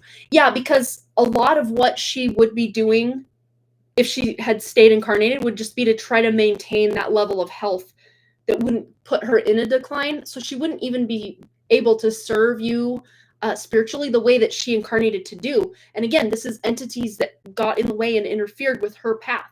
So really, she's got debts to collect from these entities that we were talking earlier, Rosalina, about these good things that were supposed to come through that were basically sucked out and used as energy to put us more in these misery archetypes or concepts that they could then feed off the emotional charge of us feeling this suffering energy. So if you kind of missed us talking about that earlier, it's very fitting for your sweet puppy, and the health was siphoned out to wear away at you and John and the dog. But the dog protected you guys from the bulk of that energy siphoning. And she does want you guys to get, even if it's not her specifically, to get another dog if you can, because it's going to be in everyone's best interest, yours, John's, and another dog. When you're ready, there's no rush. Your dog's like, don't replace me tomorrow or anything, but when you're ready, it's going to be in yours, John's, and the dog's best interest to bring another dog into the family, because you're dog people. It's just coming through. You're dog people. You deserve to have that companionship. Even if it can't be her right away, she will find her way. I mean, she's still there. Again, you know that, but it's hard because you can't just hug her and love her and give her all the treats and, dog parent things. All right, Jessa, we're getting into it. So yes, setting our intentions. It's still smoking, but you can't see it as well. But yeah, we put it up here. You can really see it in the light, but back here it looks like it's not even doing anything. Look at that. But I can promise you it is. I can promise you that. Okay. So Jessa, let's tune in for this job. What's going on here? What the heck is going on? Ooh, Ace of Wands. I love it. It literally just flipped up kind of onto this other deck that I have sitting here as I'm shuffling. So this is about a breakthrough. This is about an idea, an offer, and specifically something you're very passionate about. And you had the King of Wands basically in your one card pull, or your free one card pull earlier. So, and he was holding that staff. Remember, we were talking about it. He was holding the staff of authority, like, I am exerting my spiritual authority. And then you have the Ace of Wands. Look, she's holding a staff. I guess it's a paintbrush in this instance, but it's there. And this is you, like, almost wielding your magic makeup brush or something, like, to the universe. Like, no, bitch, I deserve what I deserve. Sorry for swearing if Kashi's still on here. But yes, it's like you're getting that opportunity because you're claiming it and you're saying, I'm not waiting around anymore. Like, no, now's the time. Actually, 4 months ago was the time. 2 months ago, 209 day was the time. February 2nd or 9th was the time. And I don't think you should have to wait till literal 209th day of the year in July to claim what's yours. All right. Anything else that needs to come through for Jessa about this job? Any advice, wisdom, guidance from her spirit? Anything else that needs to come through? I just heard Hestia, and then look what we got. You can't make this up. Very motherly, very hearth energy. Hearth and home. I just heard work from home. So, I mean, most likely this offer is going to be at least most of your time would be remote or working from home. Look at that. Look at that.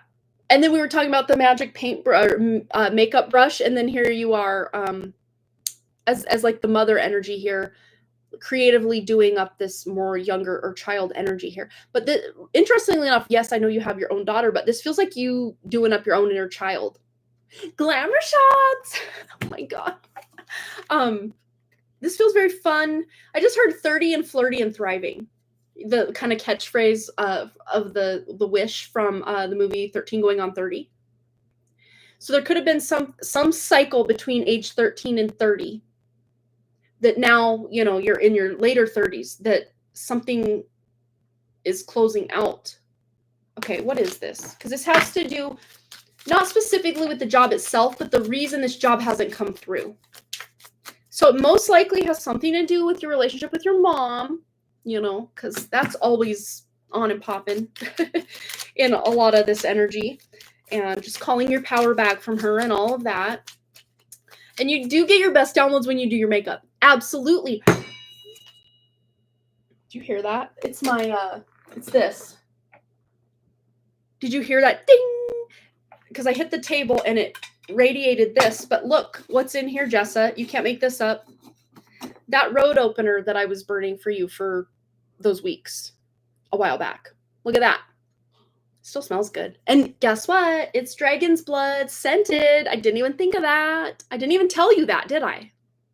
Yeah, no, this is sandalwood and dragon's blood mixed together.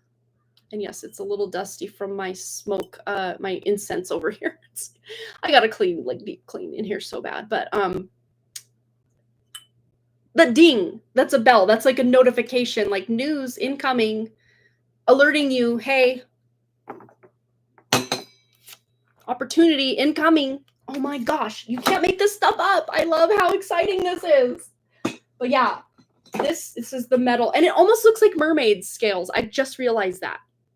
Oh my gosh, none of this was planned. I did not put it in here. Like, it doesn't even need to be in here. That's the weird thing. It's fine on its own, but I just felt the need to put it in here. Didn't realize why until just now. I almost said dragon scales, but dragon's blood with mermaid scales. And I didn't realize that. But the funny thing is, I hit the table, and see if you can hear this ding. If you're wearing headphones, maybe turn it down a little bit. I don't want to hurt anyone's ears, but let's try it again. You hear it? It's kind of almost like a bell.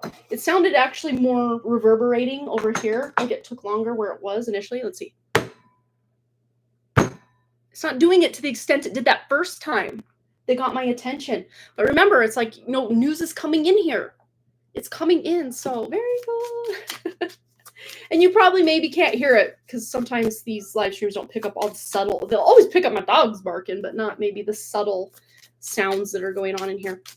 And oddly enough, it's telling me to go back to this deck that we use for our free 1-card pull. So anything else for Jessa before we close out? Well, okay, here it is. You can't make this up. New opportunity, the Fool. Potentials and possibilities and potentials. I mean, do I even need the cards anymore? Probably not. We were talking about that the other day too. Is like, for me, the cards basically just kind of get me in the flow state. Like, what needs to come through comes through, regardless of the cards. But usually, you did hear it clear as a bell. I love it. But yeah, usually the cards, like just even the pictures on the cards, like unlock downloads for me when I'm like bringing information forward. So I do love using cards. It's like my favorite form of divination for sure. Ooh, as I'm trying to put everything away, and I know one fell down here. There it is. I don't want to roll over it, but it's in a weird place I can't quite reach. So let me maneuver. Okay. There it is. Woo, there it is. 90s. Oh, and it's the one. Okay, so something literally to do with your mom. Because I tried to put this back in the deck and chaos ensued. Okay, wow, this makes so much sense. Inner child reversed, Page of Cups, that creative, beautiful, fun, flirty, feminine inner child was in reverse. So this is like denial of certain opportunities or creative approaches to something. But this is letting you know it's no longer in reverse. It's that this was one of the main causes. Again, not that she chose to destiny theft or swap or anything like that, but energetically she was taking way more from you than she should have, or that's natural or normal, if that makes sense. And then the other two that came out were the Knight of Pentacles. You're slowly but steadily moving away from this energy of always feeling like you have to defend yourself against your own mother's energy. And like he's got his game face on here. Like something is happening. This is a guarantee that something is breaking through in the physical. And it's something stable and secure because the Knight of Pentacles takes its time and really builds a solid foundation. Oh, and then the other one is very much mermaid vibes with the Queen of Cups. Water energy.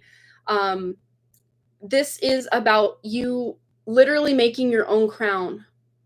Not even adjusting your crown, but like literally making it. With, of course, probably pearls and opals and all the cool other things that, aquamarine. Just very beautiful crown. I'm sure you're making for yourself, energetically speaking. To then, like, you're crowning yourself. You're taking you're doing some inner child healing here. And this is, I'm already hearing that this is already done. Like, there's not a lot much more you need to do that you haven't already done. It's just, things are instantaneous in the spiritual realms, but then when we go to want to see them show up in our physical reality, that's that kind of, what's the word? There's kind of a lag in when we set that energy off in the more spiritual realms to when we actually are able to physically see, feel, taste, touch, smell, receive, the benefits. So what you've already done has sent that reverberation, as we heard the bell here, sent that reverberation out through time, space, and reality here. So, oh my gosh, it's been peaceful not dealing with her as much. Yeah. And, follow your intuition every turn of the way or step of the way, and don't feel you have to let her back in just because it's making her sad. Like, if you're ready, allow it. If not, don't allow it. You already know all the things. But yeah, this whole thing going on with her, and just this almost denial of these jobs, it's all very interwoven, interconnected. Yes, you can see my hands. I'm not that white. I'm pretty white, but not that white. There we go. Yeah. All right. Well, I hope that resonated for you, Jessa. Thanks again for your donation. All right. So next we have Ethan, and then Versha, and then Katie. Okay. So let's go back up. Oh, you're so welcome. Thanks again for your donation. You're always so sweet. All right, Ethan. Ethan's turn for a love reading. If anything else comes up, I'm open. All right. And you did go above and beyond with the donation there. So maybe we'll do a love reading, and then we'll just see anything else you need to know as kind of a little added on general reading for you. See what needs to come up for Ethan. Okay, so starting with love. Yes, it's my turn. Been a while since I got a reading from you. I know, right? Probably at least 2, maybe 3. How many years ago did you graduate now? Was it 2022? Or was it 2023? I want to say it was 2022. I could be wrong, though. Time has just flown by. I'm like, how's it already 2 to 3 years since Ethan graduated? How is this possible? Yeah. All right. Tuning into Ethan's lovely true spirit for love. Maybe it was 2022. I'm pretty sure it was. Yeah. Okay. I'm not that crazy. I mean, yeah, granted, it wasn't that many years ago, but yeah, it's been a while. I know you were really busy with just college and life, and I get it. All right. Tuning into Ethan's lovely true spirit. What does he need to know in love? All right. Wow. Hello there. There's a king daddy here for you for sure at some point. There is love in your future. Absolutely. It's guaranteed with that 4, stability, security. It's coming through. It could be as long out or as far out as about another 2 years. But don't, again, I always say take the time frames with a grain of salt, or like a rubber band. Actions we take or don't take can change the time. But there is going to be a very prominent person in your love life in the next 2 years at some point, over these next 2 years. So let's just see what Ethan needs to know about love. Okay, so very interesting. We got a lot of young energy here. So this person may be about 2 years younger than you. So you're just a little bit older, but, not old. But yeah, we were kind of tuning into the 2022, and then, at least 2 years or so. Yeah, 2 years is crazy, but if that's what it takes, I'll be fine. Right? Yeah. And this person may even be about 2 years younger than you. And that might be why, because it feels like if that's the case, they may have just graduated high school, or graduated last year, I guess, could be. Yeah, would have been maybe last year, 2024 is like their graduating year, it feels like. So they're an adult now, obviously, but yeah, it feels like you will cross paths with this person, like just naturally, like you're out with friends, or it could be something to do with something you're very interested in. It feels like potentially hobbies with this passion and this creativity here. It could have something to do with some sort of performance, or like an open mic night, or I don't know if you're part of any kind of musical stuff, or acting, that kind of like production of some kind. You might meet this person. Potentially even could be like a concert or something. I mean, it could be a lot of different things. Spirit's not saying you're exactly going to meet this person this way, because It's like, don't want to spoil a surprise kind of energy. Oh, I think is cute at work is 2 years younger than me too. Oh my gosh, that's so cool. Oh, getting into poetry. Yeah, very creative energy here. Absolutely, with this combination here. Yeah, and I can't deny the fact too that you may potentially also meet this person at school when you return. That's also a very big possibility with this kind of creative, passionate energy here. Work, school, or out in some like greater community thing, event, something like that. Definitely going to be in a public place, not just like potentially over at someone's house or something, and you meet this person through a group of friends. It feels more public, if that makes sense. Yeah, let's just see anything else Ethan needs to know about his love life into the near future, and maybe even leading up to meeting this person. Anything else Ethan needs to know? Wow. So it's going to be a lot of fun times with this person. And when you do meet up with this person, it's going to feel like you've known each other forever. But yet at the same time, you're going to have so much fun getting to know each other. The last guy I was talking to, I met at work. Oh, there you go. Yeah. I mean, you're going to be in the right place at the right time to meet this person. But I see a lot of fun, maybe even your group of friends or their group of friends, or maybe yes, you could still meet through a group of friends, but it would be in a public place, not like just at someone's apartment or something, if that's the way you do meet this person. But it feels like it would, of course, you guys could have a lot of fun one-on-one dates or going out and all that, but also group friend activity. Like you guys all vibe with each other's friends or groups or whatever is what it feels like, to where it's just one big happy family, one big party, a lot of fun. Yeah, just even some common interests, a lot of common interests, you know? Let's see. Anything else Ethan needs to know about his love life? All right. Hello there. The soulmate card? Yes, that's amazing. So you know this is on and popping. It's going to happen. It's coming in. Again, it doesn't have to be, 2027. I know that's 2 years away. That's crazy to think. 2027 is 2 years away. How is that possible? It was 2022 like 5 seconds ago. Oh my gosh. Yeah, but it doesn't have to be that solid 2 years. I mean, you can meet this person next week, but it's coming within the next 2 years for sure. So just be very, I won't say so overly eager that you somehow like block the universe, like almost like, oh, I don't believe it, so I'm going to be on like hyper alert, which I don't think you would anyway. Just enjoy yourself. Enjoy your own, like getting to know yourself on that deeper spiritual, more intimate level, just in your own energy field, making new friends and just putting yourself out there in whatever way feels good.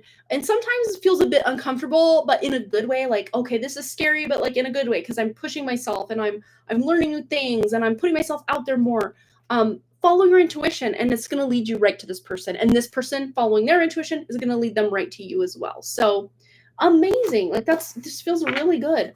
I'm just gonna let it happen if I'm being completely honest. And that's exactly what this feels like. Like you can't miss it. You're gonna trip right over it. It's gonna be right there. Like there's no missing it. There's no extra exerted effort. Like, let me get on all these dating sites. No, I don't even see you meeting this person on a dating site. Like they're kind of like, I'm gonna be an anti-dating site person. I'm just gonna meet my person out in the real world, So yeah, I'm so open to men out there, but honestly, my man will come when he comes. Absolutely.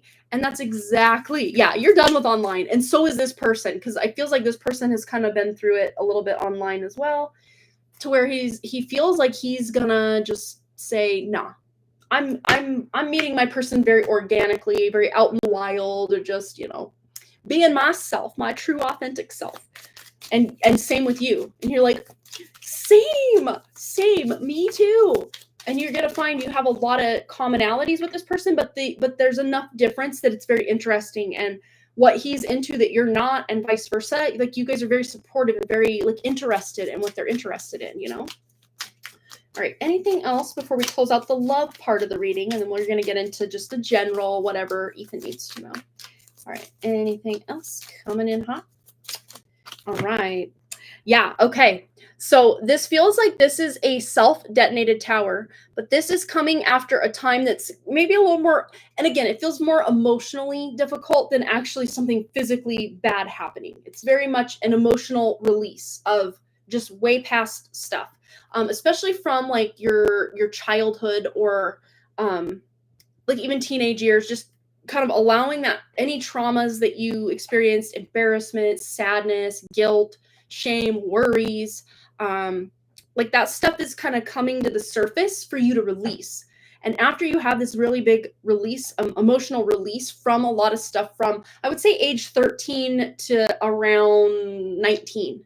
Those are kind of it's like a 6-year span of time. Well, 7 if you count, 13, 14, 15, 16, 17, 18, 19. Yeah, 7 years. And it's like a 7-year cycle. You're a completely different person from age 13 that you are at 19, because every 7 years, our body will completely replace all the cells and the hair and all of that, and a lot of the just trauma, drama, sadness, denial, if I remember correctly, stuff with like Christian and that kind of stuff that just felt like at times like, oh, this is happening, like, oh no, now it's unrequited, like just you kind of are coming to some sort of like healing or release of all of that. And even the stuff that, you may not want to talk about on the internet, just anything that's coming up for you intuitively right now, you're like, oh yeah, that could be. It's coming up for you to really heal from it and just let it go. And it feels really like this huge weight is lifted off your shoulders. And then that's when this person comes in. It's like all the debris and the clutter was just cleared so that this person's amazing energy can come in, and vice versa. You're going to find that they maybe had just gone through, and by just gone through, I mean within the past year between when you meet them and the year before that, that they'd gone through a pretty bad breakup, and they were just like, I guess I'm never going to find my person, even though they're about 2 years younger than you. It's like this person almost feels like they're just giving up on love. But yet at the same time, they're a romantic at heart. So they're like, no, I'm just going to meet my person organically. When love needs to find me, it'll find me. And he's like not even looking for love. And then boom, there you are. And same for you. It's like, I'm just focused on me, my friends, my work, just having some fun, living my life. And then there he is. And he's very much a hopeless romantic too. So it's going to be such, like, you guys aren't the same exact person, but like you have so much in common, but yet have enough differences that it's very compatible, It just feels good. It really does. So yay, Ethan. I'd say within 2 years, you're going to meet this person. So hopefully you keep us updated, because he feels very fun, and he can be shy at times, but also he has this more wild side that comes out when he feels comfortable with people. And wild, not in a bad way, but like wild, like I'm just going to be myself and be silly. And yeah, and it's like he is very silly, like in such an almost innocent, naive, cute way. He's very silly. Oh my gosh, my kids are yelling at each other as we're talking all this fun and vibey stuff, and then my kids come in from playing basketball yelling at each other. Such is life. All right. Okay, so here we go. We're going to move into more, pure and lovable. Absolutely. I'm sure he's had, made mistakes and had things happen like we all have, but, the essence of who he is very lovable. I love it. All right. General life stuff, anything Ethan needs to know. Okay. I don't know if you've been hitting the gym or just wanting, this could be more, putting a lot of effort or work into just any area of life, but there's going to be something you're putting a lot of time, love, care, affection, attention into, and it feels very much self-development. So it could be physical, mental, emotional, spiritual, again, diet, exercise, hobbies, interests, meditation, whatever. It can be even like a multitude of different things that you're just really focused on becoming the greatest, most amazing, polished version of yourself, and not for anyone else. This is not for anyone else. This is just purely for you to feel totally at home in the skin that you're in, with the spirit that's driving this vessel. You're just feeling really good about who you are and working at all sorts of things. I want to get back into working out, potentially getting back into dancing. Ooh, yes, that's right. You were dancing for a while there. Was it pole dancing? I think if I remember, at least you were doing some pole dance. Like, that's so cool. Yeah, because that is such like an artistic expression for you that you feel so free and so good. And then we have the 8 of Swords. And it's very interesting. We have 2 8s here. But the 8 of Swords is like sometimes we can get in our own heads about things. Like, oh, well, I'm not good enough as this version of myself. So like I probably need to, level up so I can be a better. So there may be like certain ways that you feel less than other people or less than you feel like you should be that kind of almost act as a catalyst to get you to put more effort or work into something. But, don't beat yourself up like, oh, well, I'm not the best at this or the best at that, so like I better work hard. But you can almost use these kind of almost self-perceived shortcomings to put in that effort and work. But as you start to do this and put in this effort and work, you'll realize those self-perceived shortcomings weren't even real to begin with. And a lot of this may have to do with like the way you feel you look, or the way you may feel like others perceive the way you look or the way you act or the way you are. And as you try to make specific changes to like feel better about maybe the way certain people are perceiving you, you realize kind of partway along the way that like, no, I'm not even doing this for them. I'm doing it for me. Yeah, I love that. But that's such an empowering energy. I mean, it may start out feeling very disempowered, but it ends up you're feeling very empowered as a result. So yeah, very much self-esteem stuff. Yeah, I wanted to get into pole dancing, but never got to. Oh, that's right. But I feel like I'll be able to soon. It could be both, being perceived and how I perceive myself. Absolutely. It really does feel like both. It's a double-edged, or like two sides of the same coin. It's kind of how this feels. Absolutely. Then we have the King of Pentacles, the Fool, and the Ten of Pentacles. Okay. So yeah, you're really stepping into yourself and really learning who you are and just really shining that authentic light. Even if other people have a problem with it, that's their problem, not yours. You're really just owning who you are and kind of getting your own star on the Hollywood Walk of Fame here. But just in your own energy. It's like not you having to prove anything to anyone else. That's what's really beautiful here. And then we have the Fool, which is a new beginning, being able to just at the turn of a dime or on a, hairpin turn, just decide one day, like, I think I'm ready to go back to school, or I think I'm going to, sign up for that pole dancing class, or I think I'm going to, go off and do this now. Like you're just maybe having these ideas that just come out of nowhere that you're like the very next day, or maybe later that same day, you're like, I'm going to do it. I'm going to push the button on this. Like, let's go, let's do it. Yeah. And it's actually going to be something that creates a lot of stability and security in your life. This could even have to do with your career, or, going back to school, which will then lead to a future career, or even future family, your partner coming in and then being able to create a family, whatever that looks like. If you do want kids, if you don't want kids, if you want plant babies or fur babies, or, whatever it is, it's like you're able to create whatever that future looks like for yourself, specifically and authentically to you, not what other people think you should have or be or do, but what you, and of course, eventually a future partner coming together, what that looks like for both of you, which is really beautiful energy here. All right, let's get a final card. Let's go back to the ones we used to pull the one card pull today. No, for real, I got to a point where I got tired of caring about what other people thought of me in terms of my self-expression. Absolutely. Because if they have a problem with it, that's a them problem, not an Ethan problem, Absolutely. Altar of love, altar of water. I said altar of love. Altar of water, love overflowing. And I do believe this is like the Ace of Cups energy. And at the heart of the Ace of Cups, yes, it's a love card and a soulmate and like, oh, that's my other half. But also it's at the heart of what the Ace of Cups is. It's a self-love card.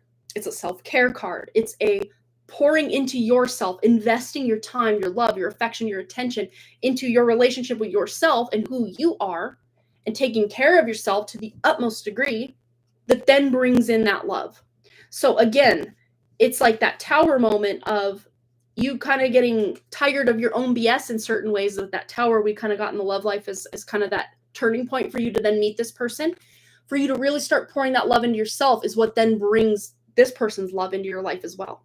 Because it's not that you're lacking it in any way. In fact, you're overflowing with love so much that you have enough to give all sorts of other people. I mean, you already are a very loving and giving person with your love anyway, even when people maybe don't deserve it all the time.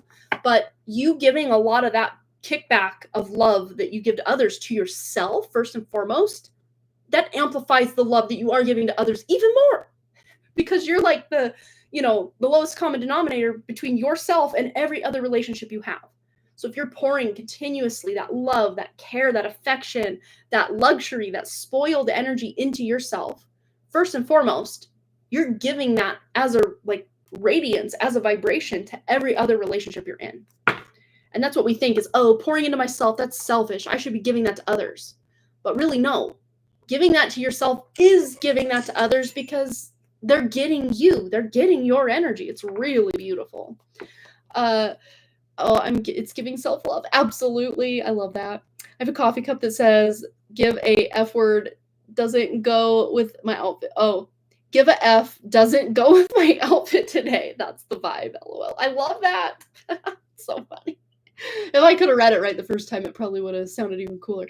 But no, yeah, I get it. That's awesome. No, yeah, I want to feel that sense of overflowing love because I feel amazing. Yeah. And when you feel amazing, you bring that to the table in every relationship you're in. And that amazing feeling and that just confidence and authenticity in who you are on a spiritual level, like that is the best currency you can bring to any and every relationship you're in because it's authentic, it's unconditionally loving, it's there just to be present and love and all of that without looking for all of this stuff in return or like, what do you bring to the table? You know, all these relationships like sprinkle, sprinkle and drizzle, drizzle and, you know, all the things that are going on right now in the dating world out there. It's like, no, me just being the embodiment of pure source light, unconditional love is in and of itself a gift to you and you and you and you and you and you and everybody in this world. Oh, I love it. I love it. So cool. All right. So that was Ethan's reading. Thanks again for your donation, Ethan. And I'm so happy to see you again. It feels so cool to get caught up with you and all the fun things that are going on with you right now. Yeah, very exciting energy. So even if you're already feeling really good, it looks like that beautiful, awesome, feel-good energy is really going to reverberate into your future here. So keep going. I love it. Okay. So we still have Katie R on our donation list and Versha. So Versha, I'm in a timestamp. She did ask for a timestamp. And of course, I'll timestamp Katie and then try to remember my, let's see. Okay. This was my sister was talking to my mom and I about our upcoming trip to go visit my cousin and my aunt and everybody. Okay. So let's get into Versha's question. So happy coming back here. Yay. I'm so glad. Okay. So Versha, write down. Okay. So we're at 141.46. Perfect. Okay. Fix that 6. It looked like a 0. Okay. Take a quick drink and we'll read and get into this. Okay.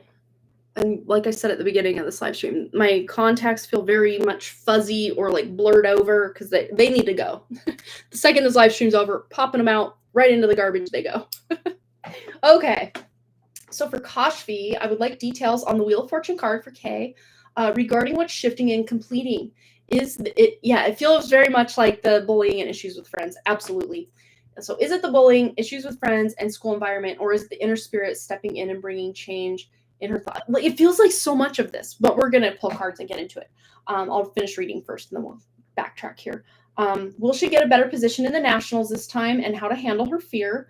Is there anything I can do to support her insights from her true organic galactic self, sparking her inner light? Thank you regarding the hermit card. I have been feeling like being a hermit and cutting off all social interaction, even S and K at times. I would love to forgive my father and accept his behavior as what it is, his treatment of my mom as her karma, as my not being able to save her from the ordeal in the last few years. I would love to connect with myself and go deeper inside me, understanding myself, my true essence, and who I am, let go of everything that I gathered from the world, matrix, and the various past lives and lineages. Somehow I am not sure how. And then it kind of cuts off, but I think you might have messaged me, maybe, potentially. Yes, okay, so you did message me, so we have the full question here. Okay, I'm not sure how to do so, asking for my true galactic self, lighting up, my true organic inner spark. There we go. Okay. Yes, we'll break this down. So this feels like a couple questions here. So yes, let's get this for Kashvi first. Details on that Wheel of Fortune card. Let's start there. what cycles are closing out, what good karma is coming in, what does Kashvi and Versha need to know about this Wheel of Fortune card for Kashvi in regards to what's shifting and completing. All right. Yes, connections with people, specifically friends, family, bullies, just any kind of emotional connection she has to people. Could potentially also be school, the school itself, and her emotional fulfillment through school activities. That's what's shifting. But also that inner spirit stepping in and bringing change in her thought process. Let's see what that's all about.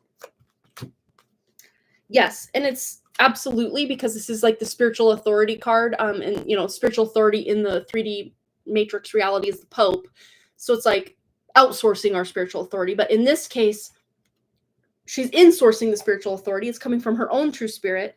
But it's not going to be integrated all at once. It's going to take some time for her to gain this confidence. And I see, especially kind of coming up toward about age 15, and I know that's still a minute away, minute or 2 or 3 away from now. But between now and age 15, she's going to kind of live and let live kind of feeling that, okay, these girls over here want to try to start something with me, but like I just don't have time for that. Like I'm busy with my school stuff. I'm busy having fun doing this thing. I'm busy with these kids that are actually nice to me. Like, no, bye. Like, I don't have time for this. And it's almost going to act as a shield around her as she just embodies confidence. Like, okay, you guys think whatever about me, but like that has nothing to do with me. That has everything to do with you.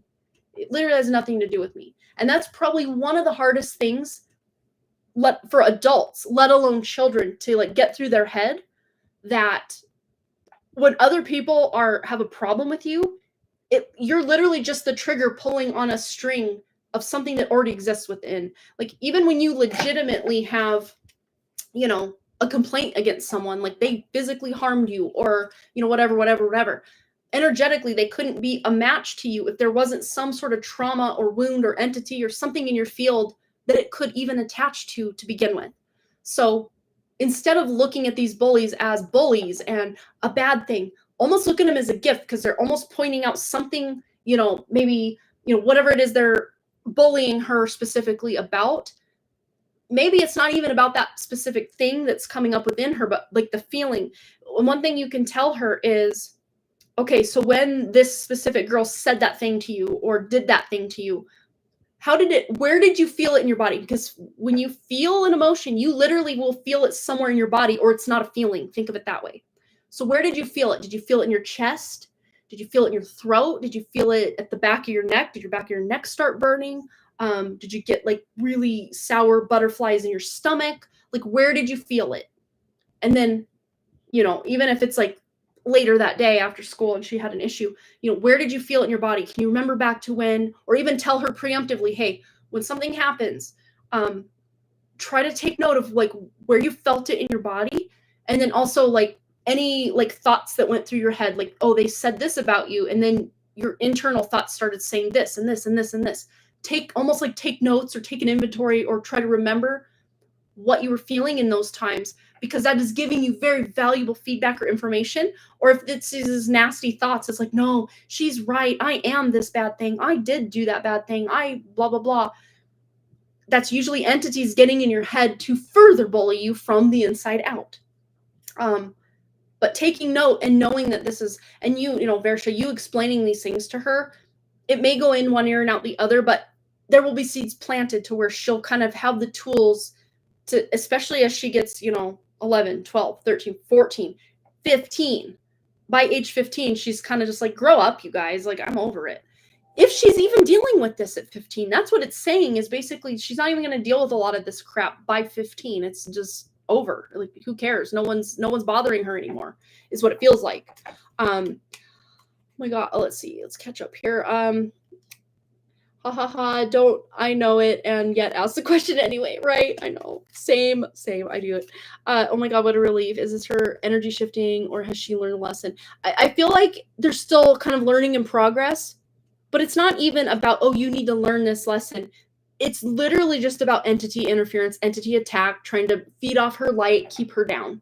there's real no lesson except, hey, I don't need to fall for these entities or these matrix tricks. I don't have to fall for this.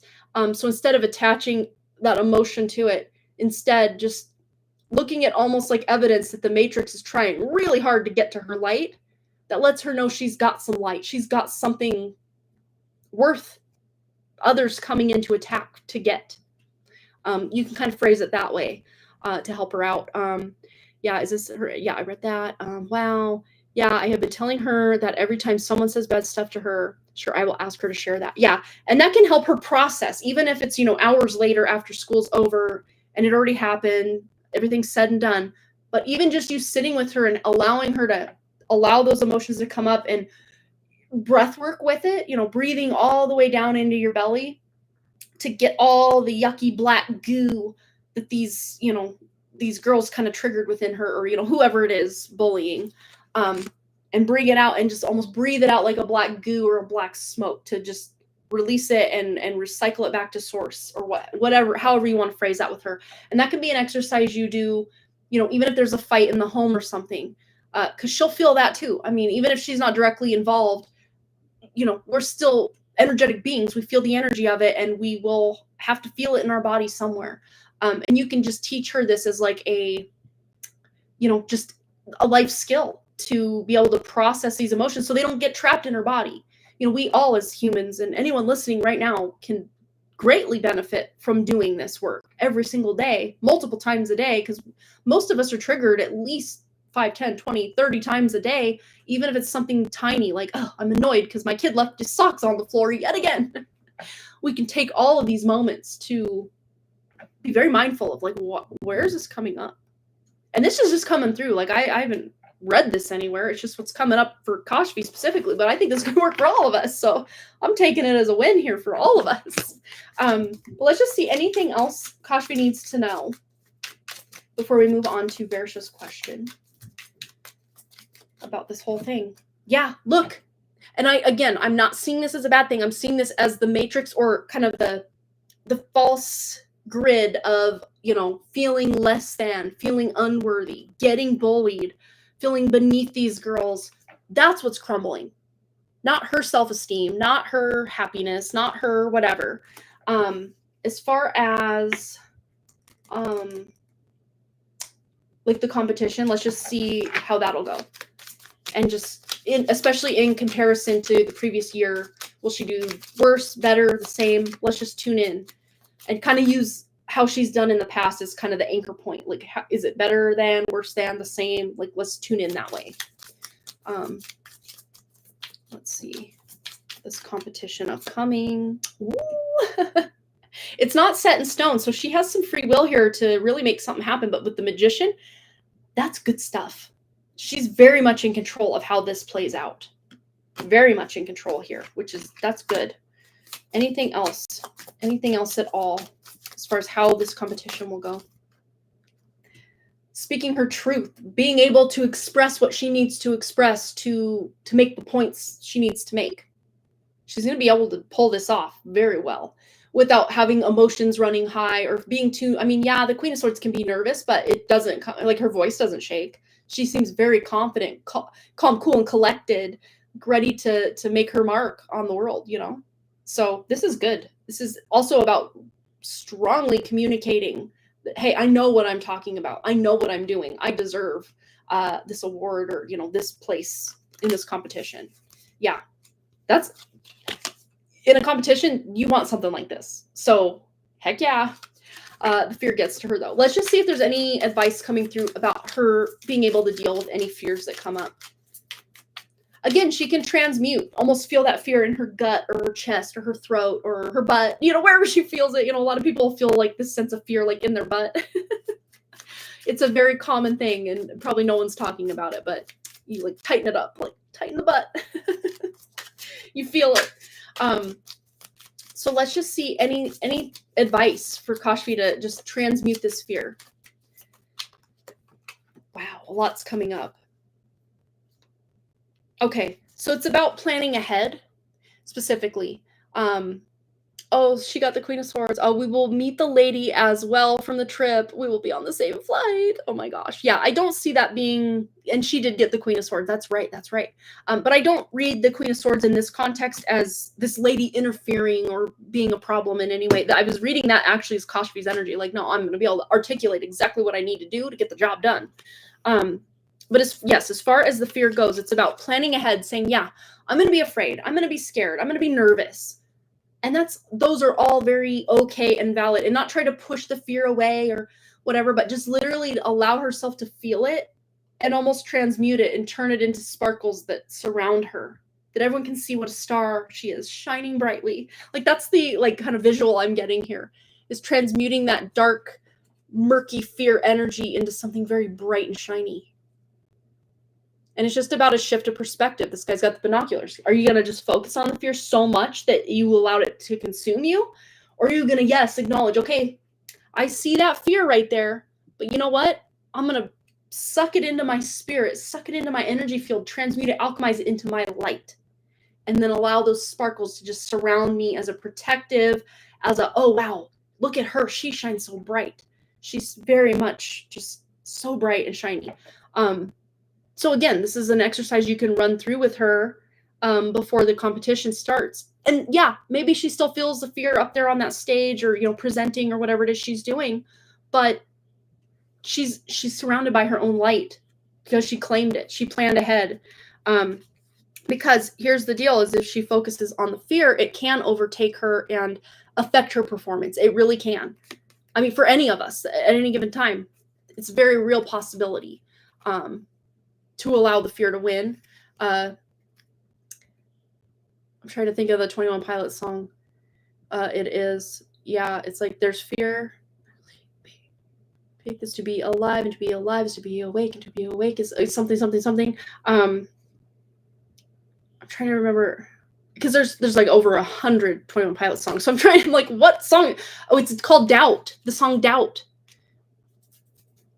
Don't forget about me. Yeah. So listen to maybe 21 Pilots by Doubt. The lyrics are very profound. And it's about, it's almost to me like a spirit speaking to the human aspect of themselves. And then maybe the human speaking also to the spirit part of themselves. It's a really good song. Doubt, Doubt by 21 Pilots. Ethan's got to go, heading out, probably going to take a small nap. Have a good night, y'all. It's great coming back. Yes, it was so good to have you back, Ethan. Absolutely. We'll ask her to connect. Let's see. Ask her to connect with her inner light, expand it out. Also did a small visualization with her in that she chose a reality bubble created by her highest and best version going forward. Oh, I love that. That's so cool. Yes. And then we have the Lover's card. She can decide. And that's kind of with this planning card here of the Two of Wands. She's taken it up a notch and just really deciding, do I want this? Do I want to win this competition? Do I want to take this place or this place or this place? Do I want to feel even if I don't place the top at the top of the top, or in the top 10, or in the top whatever, do I feel like I showed up and did my best job? Because that, in and of itself, that alone should be the most important always, regardless of external accolades or, rewards given or awards or rankings. It should be more and always, first and foremost, how successful do I feel just showing up today and doing what I did? Do I feel good about it? Do I feel defeated? How do I feel? Really, it all comes back down to how do I feel about that? But yeah, I see her doing pretty darn good, and she's got more power here to place higher than she thinks she can. Yeah, so listening to the song Doubt, or even just you reading the lyrics of it if you want, maybe there's something profound message in there for you, potentially. But yeah, I hope that helps. So we'll get into your question now. Yeah, journey is important, most important thing. Yeah, absolutely. And I'm pretty sure you've already told her all of this, but just a good reminder of it is always beneficial, because I can tell my kids 400 times and they still forget things, So a good reminder is always good. Okay. So for me, regarding the Hermit card I got, I've been having been feeling like a hermit and cutting off social interaction, even with SNK at times. I would love to forgive my father and accept his behavior as it was what it is. His treatment of my mom as her karma, as not being able to save her from the ordeal in the last few years. I would love to connect myself and go deep inside myself, understanding myself, my true essence of who I am, let go of everything that I gathered from the world, matrix, and the various past lives and lineages. Somehow I am not sure how to do all of the above. So we'll ask about that, how to do as much of all of the above as we can get into. And I almost not sure what to do. So asking from my galactic self, lighting up my true organic inner spark. I love that. Yes. Empowering yourself. And in fact, we're going to start with this deck again. Just to ask that question, like, how can you do all of the above? Like, how can you connect with yourself and go deep in yourself, touching that true essence of who you are and letting go of everything that's gathered from the world, the matrix of previous and past lives and lineages? Like, what's the key ingredient here? What does she need to know? So we have the King of Pentacles, or the Father of Earth, in this deck with generosity. And what I'm getting, yes, you did get the Hermit card. Yep, totally. Yeah. Oh, you missed the song. We'll listen to the reading. Yeah, no worries. I'll type it out here. It's just Doubt by 21 Pilots. D-O-U-B-T. 21 Pilots. There we go. With an S on the end. Pilots. There you go. Okay. It's not so much the song itself, but the lyrics that are highlighted for me for that. But this really is about you just being a human and embodying your spirit. Just those mindful moments of embodying presence. Not just being present, and that's hard enough, right? But embodying presence, embodying your true spirit. And just, not that there's anything special you have to do other than just sit with yourself and be the observer and know that you are the observer of everything going on, your thoughts, your feelings, the world around you, the dog scratching at the door, the, whatever's going on in the neighborhood, the dishwasher, the sound of the dishwasher running. You're the observer of all of these things. You are not any of them, but you are the observer of all of them. Like, even your physical body, I mean, it's like your vehicle, you're not your car outside. Like, we all know that. We're not our car that's parked in our driveway. We know that, but we utilize it, we use it, and it gets us where we need to go. Well, our body, our vessel's the same thing. We are not it, but it does belong to us while we're here. It gets us where we need to go. If we don't take care of it, like, there's pretty dire consequences to that. So it's almost like, yes, being present, being embodied in your body, but at the same time, remembering you are not this body. This is not your true life. These people in your life, yes, you may love them and get annoyed by them and whatever, but that is not even their true life, their true body, their true essence either. We're all just basically actors up on a stage playing all these roles. That's what's really coming forward. But also to embrace the very physicality of it all and enjoy the ride while knowing. It's like being the actor in the movie while knowing you're the actor in the movie, not being like all of us out here from, up until we woke up, thinking and believing full-heartedly we were, the character, not the actor playing the character. That's what's really coming through here, is still playing your role of the character to a T, like to perfection, playing the role to the best of your ability.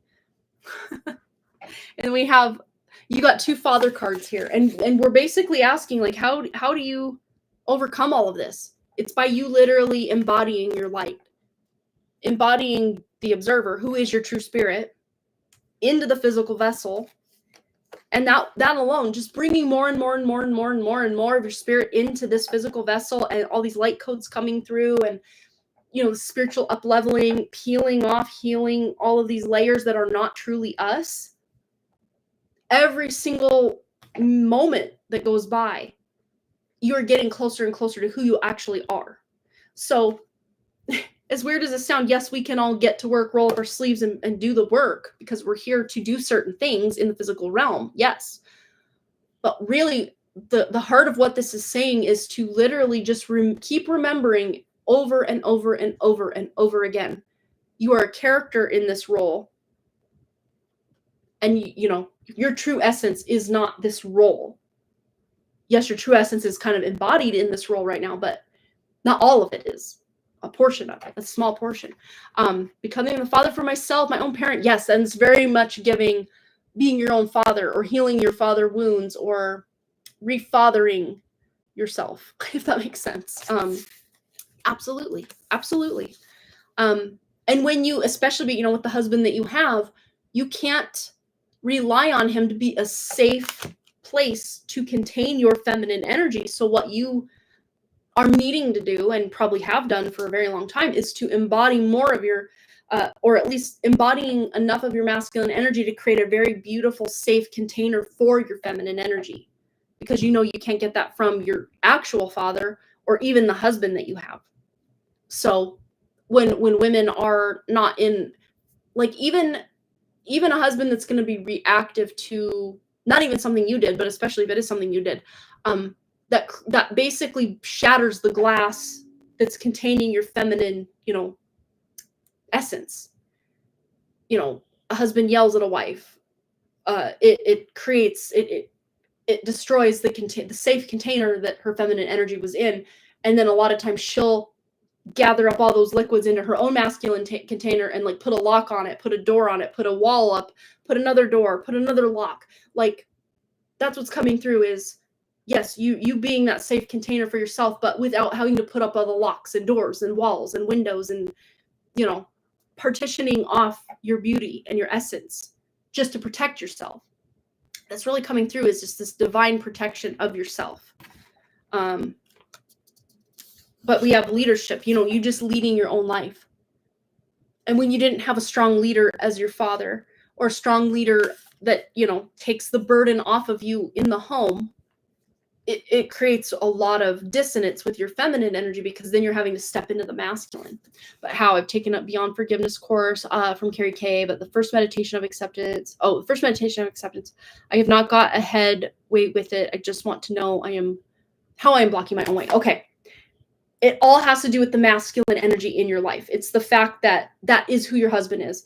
And technically, I would say you do have the power to change that by, you know, it would probably come with, you know, very big changes, very big, I don't know, for lack of a better word, consequences of saying, okay, I don't consent to this anymore. I don't consent to being yelled at or reacted at, or, you know, I should not have to be the container for your energy. It should be the other way around. It's always the masculine that contains the feminine, not, you know, the man being so out of control with his emotions that now the woman has to contain him. It flips the polarity to where the woman who wants to be in her feminine energy has to hide away her feminine energy to protect it, and then be her own masculine energy. So this is about, yes, embodying enough of your masculine energy to protect or be that safe container for your feminine energy, but not to hide the feminine energy away either. And it's kind of hard to put into words or practice how this goes. It's just a matter of literally creating that happy home, happy union of divine feminine and masculine, because it's the wedding card here. It's the home card. It's the contract card. It's the celebration card.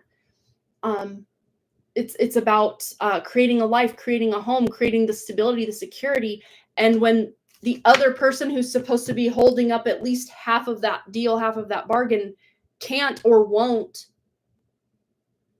it leaves it all on you. Yes, he's providing financially, but that's it. In fact, he's taking from you as far as the emotional labor you're having to perform and all. I mean, yes, I guess if you consider him the financial provider, you'd be the domestic provider. Like, whatever he provides, you then take and cook a meal. You do the cleaning, the cooking, the you know, raising of children and whatever. But financial provision isn't the only thing a man should be providing the woman. It's emotional provision of, let me hold your emotions for you. It should never be that the woman's having to hold the man's emotions, because then that puts the woman in the masculine role and the man in the feminine role. And it's not to say that men can't be emotional in any way and just be robots. No. But men are a healthy masculine. Like, if we're talking like divine masculine energy, they will they will know like their own boundary, or, you know, they have the equipment, I guess we'll put it that way. They have the equipment to process and heal and deal with their own emotions on their own without needing to put all that on the woman. Or if they can't do it on their own, it's about finding that other masculine friend, parent, father or brother, some masculine energy in his life to help him process those emotions. The way it should be, but it's not. I mean, that's almost as like rare for a man to do any process. I mean, there are men out here processing their emotions every single day, don't get me wrong, but like I'm talking vast majority of, just watch any sitcom. These men are like buffoons bumbling their way through lives. Their wives are doing all of the emotional, physical, mental labor and working a job and then the man just like bumbles in. I mean, the best one I can think of off the top of my head is Modern Family. Dunphy, I don't remember what's the guy's first name. But his wife, like, she's working, she's doing things in the home, and he's basically like weaponized incompetence. Like, oh, I messed this up. Oh, like, and I've only seen a handful of episodes, so maybe it's not like that the whole time, but it's basically the woman having to be the masculine and the feminine and get down to business and make things happen. And the man's just out here like basically a 3-year-old having a tantrum. No, again, this is not everybody, but energetically speaking, for a lot of the masses, men will have their like emotional outbursts as far as like anger and more what we'd consider negative emotions, and not like sadness and crying and that, but I mean, yes, maybe, but they're spilling it all over and not in a contained way, if that makes sense. I mean, it's almost like this 3-hour discussion we could have just on that. And yes, men are allowed to have feelings. That's not at all what I'm saying. But the way that a lot of men have feelings, it's like they put that emotional labor on their woman or their mom or their sister or a coworker or a friend to like be their mother, their counselor, their guide, their whatever. Because women are usually just so good at, feeling and processing their emotions as compared to a man. But yeah.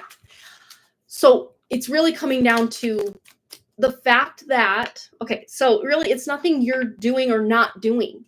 It's the fact that you do live in this it's almost, what I'm seeing in my mind's eye is like the ocean when there's a big storm and you've got like this boat on the waves, and these waves can just literally almost capsize this boat and have the potential to completely just literally, now we have a shipwreck, so it's like his volatile emotions are acting as this just big turbulent water. And yes, you can do spiritual leveling up in this very turbulent environment, but it's not ideal. So it's not to say you have to leave or anything like that, but it's just throwing a very complicated wrench in the life you're living. Because if you did have someone who would at least not blow up all the time, that alone would allow your nervous system to relax enough that these light codes could really start integrating and giving you that like push forward that you want and desire, and just being able to embody more of your spirit. But the fact that you're basically in like fight or flight survival mode, energetically speaking, not physically, but like energetically speaking, emotionally and mentally speaking, it just makes it hard. And not to say that the work you're doing is not happening. It is. It absolutely is. But you're not feeling the full effects of it because there's this turbulent force just going and going and going. And I'm not blaming him either, because there's still, so I guess what you could focus on, because you can't control him or anything he does. The best thing, the solution that I'm seeing is to go in and just clear anything, any triggers that turbulent energy can hook into. So it's a very similar thing with the bullies for Kashfi's question, but for you, it's usually just this one person, or maybe, that one boy's mom and boy and girl's mom that will be on this flight with you guys. These types of things, these types of people that kind of show up to create these turbulent waters. So it's about clearing or feeling into what is it they're hooking into? What is it within me that they're triggering? and not trying to push that away or whatever. It's about calling it up, feeling it, processing it, transmuting it, alchemizing it back into your light. So let's just see. Yeah, any advice? Yeah, again, the death card. It's going to happen. It's going to happen as far as you being able to clear these traumas, these wounds, and become a different, greater version of yourself. Because the death card is the feminine, you know, the 13. That's the death and rebirth energy. That's the very feminine energy, death and rebirth.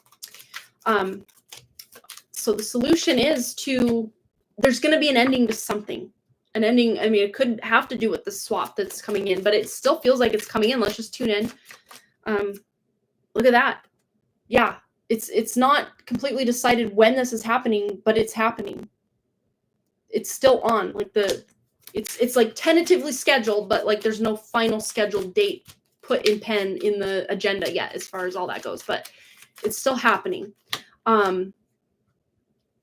Literally, like the father energy, the husband energy right there. It's happening. And it's the same guy. Oh my gosh, it's the same guy. Look. One of him at work and then one of him with his daughter. It's the same guy. It's happening. Absolutely. I did meet a shadow of myself randomly yesterday, but I couldn't see how it looked or who that is, but left it then in there. Sometimes I feel like running away, but then where do I go? Right. Yeah, it's like, this is about you. This is Miss Sovereignty herself, as I call the Queen of Wands, who takes no ish from no one, and she's independent and can take care of herself. And, you know, and I know, especially like financially and logistically speaking, as far as being in this country and whatever, that if you were to leave, that would throw, you know, huge change in your path to move forward. Your life would look very different. And I'm not saying you have to leave to get what you want in life. No. Because that's also its own form of difficulty because of, you know, you've been a wife and a mom, and not that you can stop being a mom, because you won't and you can't, but you could choose to stop being a wife, but then that would create its own kind of fight or flight mode of, now I have to survive on my own and provide for myself and still do all the things I was doing before. So it's almost like you're just flipping the coin. It's the same coin. You're still kind of putting, like, you're still feeling almost like in survival mode, but instead of you being in like emotional survival mode like you are now, you'd instead be in more physical survival mode, as far as like, okay, now I have to work, I have to earn, I have to put food on the table, I have to maybe move back to home country, you know. It creates this whole other storm, and I'm seeing that you can just be the eye of whatever storm you're in. So it's not like you have to switch storms, so to speak, but just to be the eye of the hurricane, or like that quiet solitude within the tornado, or the tumultuous, turbulent waters, being the quiet. Because under the water, like, you go a depth under the water, it's still and it's completely normal, like everything's fine. But it's just up on the surface and kind of, you know, however many feet down is all turbulent and, you know, being brought up, you know. Sometimes I do, yeah. I am being more in my power with the visa issues getting more intense. It's like no place to even wiggle. So I decide to go completely within. Yeah, and that's the thing is, you know, if you want to think of certain borders and, oh, you're allowed to be here, you're not allowed to be here. You can think of that from like the more bird's eye view of, okay, we're in the border of the matrix, and we want to, you know, in this instance, you may want to stay in the border of where you're at, but it's almost like the inverse of, we want to all get out of the matrix, the border for which we've been kept this whole time. We want to get out of it. So it's almost like the inverse or opposite, you know, as above, so below, but like inverted. It's very interesting, but there's something to do with the fact that you're dealing with certain problems now. They won't always be these same problems. And in fact, they won't be a problem at all. And again, it's going back to the fact that, you know, the person you're with is getting that spirit swap. Matter of time, obviously, the timing is what's kind of up in the air, but it's going to happen. So there's no need for you to upend your life and make all these life-changing, life-altering decisions and creating more chaos for yourself. There's no need to do that, because it's like spirit is taking care of a lot of things that have already been set in motion that your human aspect isn't aware of. But let's just see any closing statements. Anything else Versha needs to know? Yeah, look, help is on the way. I just heard like Mrs. Doubtfire when she's running through the restaurant to give that guy the Heimlich maneuver. But like, this is the fastest moving energy. And, if we, this is the soon card. Soon. Well, when is soon? Is it an hour from now? Is it 3 days from now? Is it 2 years from now? Like, what's your definition of soon? In the course of a lifetime, all of that is very soon, Like we were just talking with Ethan, like, holy cow, you've already graduated 3 years ago, probably been about 2 years since you've been on the live stream. Like, that happened so fast. Like, that was, wow. And that's the energy this is giving, is like, this is all happening soon. But is it 3 minutes from now? 2 days from now? 2 years from now? Next November, or this November, or this December through next November, or whatever the time frame we got was? When exactly is it? It's soon. In the course of the span of a human life, it's soon. Well, Carrie's courses help in removing the triggers and cloaks. I'm already getting yes, because you believing and focusing on these, but that's not the only way. That's what I'm getting, is it's not the only way to go about it. It's one way, and it's probably a way that maybe feels good to you, because, this November through December. Okay, gotcha. That's right. What it feels like is there's no just one way. It's like asking, where's the path to enlightenment? There's no one way. But if you're feeling intuitively called or led or pulled in that direction, that, okay, let me check this out. Let me see if this is what it's about. It can definitely be a stepping stone in the direction of you being able to remove those triggers and cloaks. So let's just see any other guidance to removing these triggers and cloaks for Versha.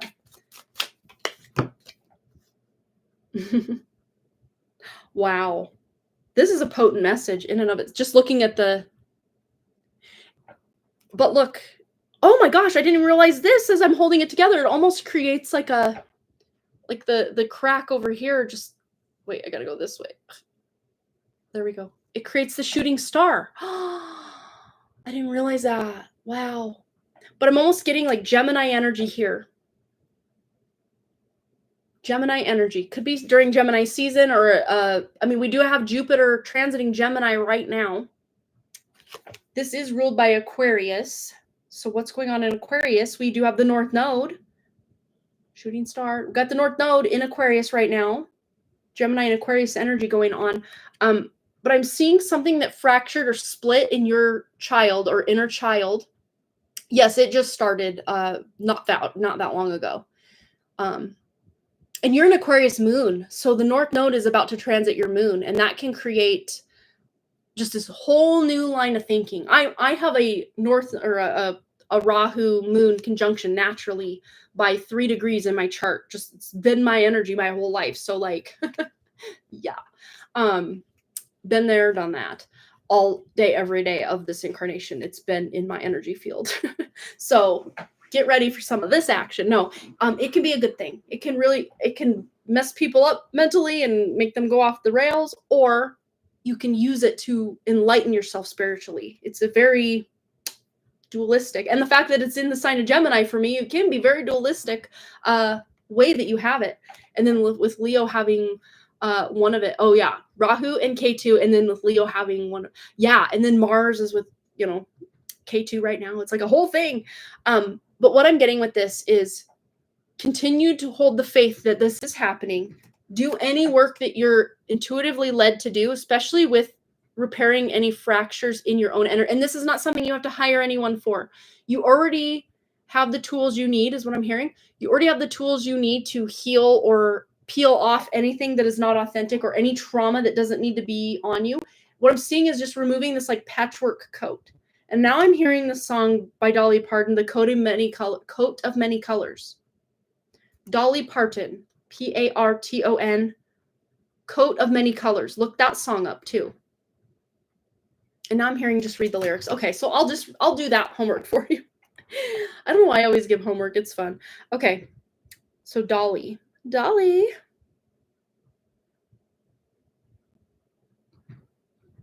Okay. Coat of many colors. So this is the lyrics. This was written in 1971. So let me brighten my screen. It's on really dark. Okay. So back through the years, I go wandering once again, back to the season of my youth. And that's exactly what we're talking about here, is like a spirit fracture or soul fractures or fragmentation from childhood, inner child. Back to the seasons of my youth. I recall a box of rags that someone gave us and how Mama put the rags to use. There were rags of many colors, but every piece was small and I didn't have a coat, and it was way down in the fall. Mama sewed the rags together, sewing every piece with love. She made a coat of many colors that I was so proud of. I have chills. As she sewed, she told the story from the Bible she had read about a coat of many colors Joseph wore, and then she said, "Perhaps this coat will bring you good luck and happiness," and just couldn't wait to wear it, and Mama blessed it with a kiss. My coat of many colors that Mama made for me, made only from rags, but I wore it so proudly. Although we had no money, I was rich as could be, in my coat of many colors my Mama made for me. So with patches on my breeches and holes in both my shoes and my coat of many colors, I hurried off to school, just to find the others laughing and making fun of me in my coat of many colors my Mama made for me. And oh, I couldn't understand it, for I felt I was rich, and told them of the love my Mama sewed in every stitch. And I told them all the story Mama told me while she sewed, and how my coat of many colors was worth more than all their clothes. But they didn't understand it, and I tried to make them see that one is only poor only if they choose to be. Now I know we had no money, but I was rich as I could be, in my coat of many colors my Mama made for me, made just for me. Oh, and wow. Oh, you ever not got new clothes. So this is totally reflecting your childhood. Wow.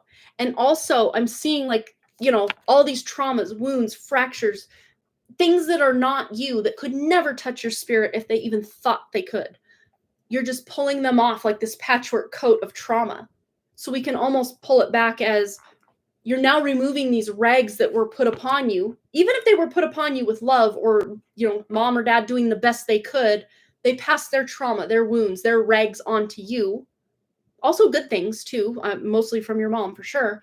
But it's like, you can just let that go now. Almost envision it like you taking off this patchwork coat of rags that you were once maybe proud of or thought was you, and now you're removing it. You're peeling it, healing it, peeling it. Dad refused me a coat when I needed it, even when he had money. I did remove the cloaks and the black sheep meditation. Wow. Yeah. So you're already doing this work. It almost feels like you've already done so much that it's just taking time to catch up in the 3D. But anything you're intuitively called to continue to finish this work out for yourself, do it, because you're going to get a lot of guidance that's yet to come for healing that is still also yet to come. But things you've already done in the past, I still see they're still into the future, that you're going to feel these things slough off of you in the physical reality, and energetic as well. But yeah. So you're already doing a lot, and just keep tuning back into your spirit and embodying your presence, embodying that presence. I feel like repeating the inner child healing. And with that, two of swords? I can't remember which two you got. 2 cups, 2 of pentacles, 2 of air, 2 of I can't remember what it was. Yeah, 2 of swords, 2 of air. I can't remember which one it was. Wands? I don't think it was wands. I already put it back, but yeah, that card.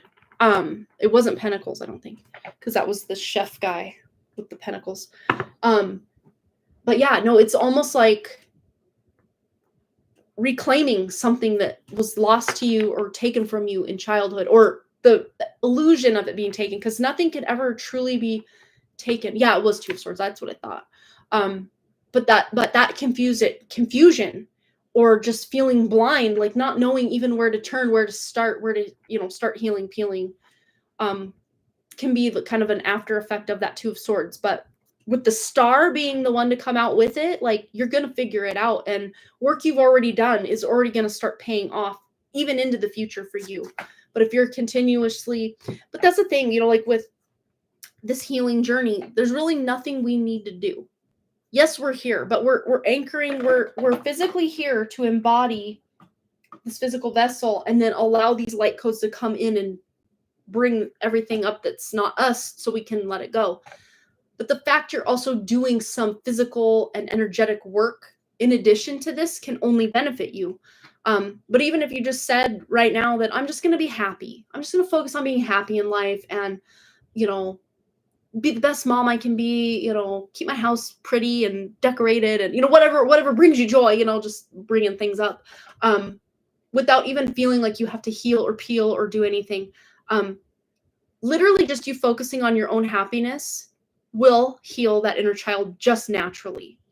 Also the diet shift. Yeah, that'll also, if everyone can get on the proper diet for their body, their self, I know that's the thing is the Two of Swords energy is also present there for all of us with diet. Like what can I even eat that's not poisoned or, you know, so denatured of its natural or original vitamins and minerals. Even the healthy food is so like denatured of its natural stuff that it used to have. Because I read this thing that said you would have to eat 12 apples to equal the amount of nutrients in one apple of our grandparents' generation. And by our grandparents' generation, that'd be like the silent generation. So anyone born back in the 20s, 30s, I think was the silent generation.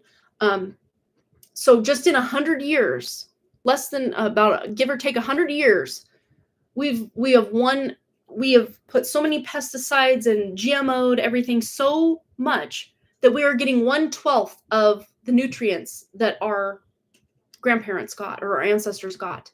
And even then they were starting to do some of this stuff that they would probably already suppress the natural vitamins and stuff that people were getting back then. Even I got a gas triggered headache on the keto diet this Monday through Thursday night. Oh no, yeah, headaches are so hard.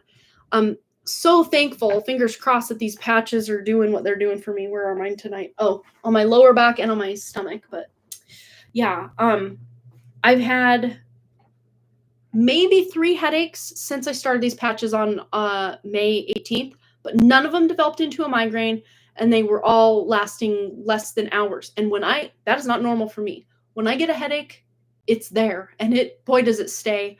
I've had, I think the longest migraine I ever had was about 14 days, literally 2 weeks long. Didn't even dip down to headache status. It just stayed migraine for 14 days. That was a couple years back, and that was so hard to get through. But it's even normal for me to have usually it's 3 to 4 days. That's pretty average for me. If I get a migraine, it'll last that long. And that alone feels like torture. It's just the worst. It's the worst. I hate it. But since I started these patches, no migraines. I have had a few headaches, but yes, they have dissipated within hours rather than days. And they never developed into that full-blown migraine that you can't see anything. You don't want to hear anything. You don't want anyone talking to you, touching you. You don't want any light coming in. You just want to be in the void. I mean, you don't want to be, but it's the most comfortable thing. Because even to try to listen to an audiobook when I get those really big migraines, I can't enjoy it because I'm in just so much pain, and I think it almost makes it worse just hearing blah, blah, blah, blah, blah, blah, blah, in my head, and I just don't want to hear anything. So my heart goes out to you. That's so hard. Headaches are not a joke. They're probably my least favorite ailment to get. Give me stomach issues and digestion any day of the week over a headache. Any day of the week. Which thankfully, fingers crossed, I don't have a lot of that really bad digestive upset that a lot of people can get. But I'd almost rather have that than the headache and the migraine. How about we just say I don't want any of it? Because this, all the, if you take a human body and just take everything away and just show the network of nerves, it just looks like a torture device. The amount of nerves we have and nerve endings and just all the places we can feel pain in our body, it looks like the nervous system is like a built-in torture device. I mean, we can feel nice things too, like the breeze on your skin or, petting yourself. It feels nice, There's pleasurable feelings we can feel with all those nerve endings for sure. But I would say we get about 10% pleasurable feelings in our body and 90% are more painful or at least not great. We'll kind of say like neutral to like, oh my God, this is torture. And maybe 10% are like really good feelings. Like even like having to wear a bra, like ladies, am I right? Like that's definitely not even neutral. It's kind of like, come on now. Like why do I have to wear this?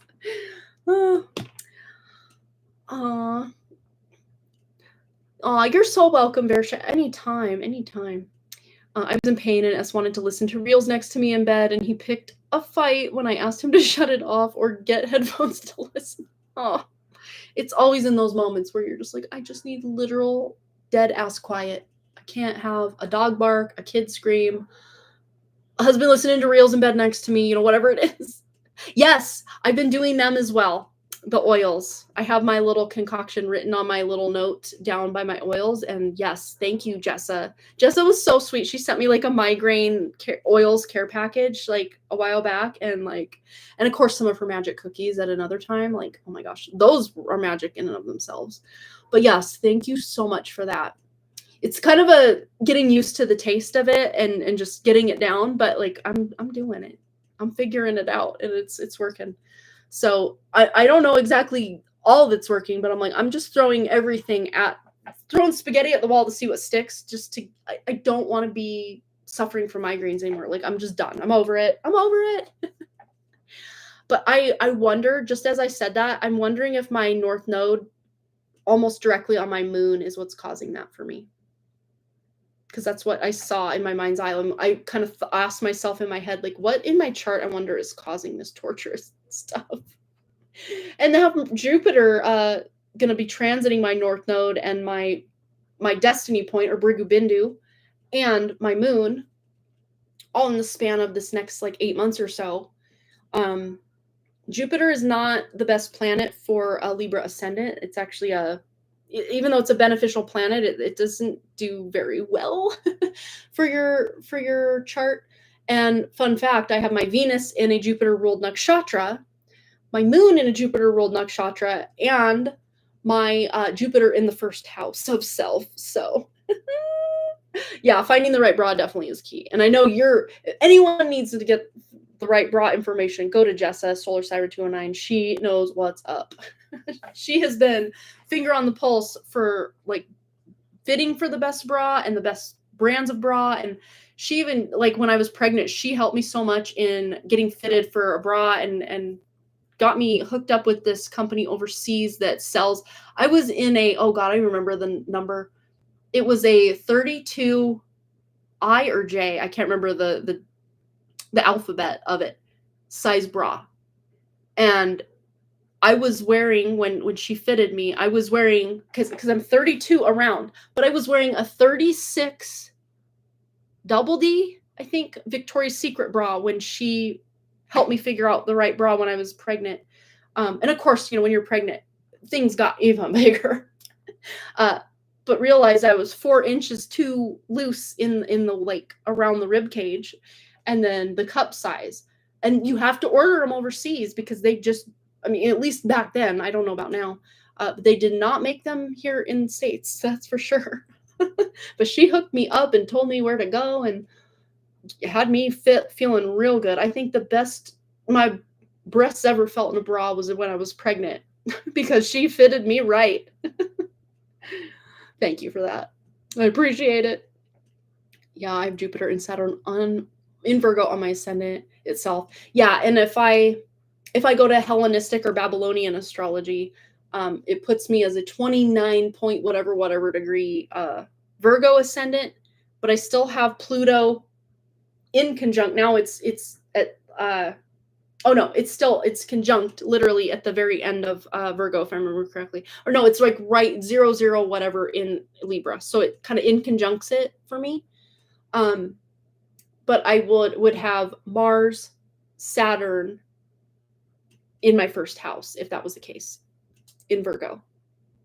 And as a Libra ascendant, they're in my 12th house together, but then I have Pluto exactly on my ascendant in Libra, and then Jupiter is at 12,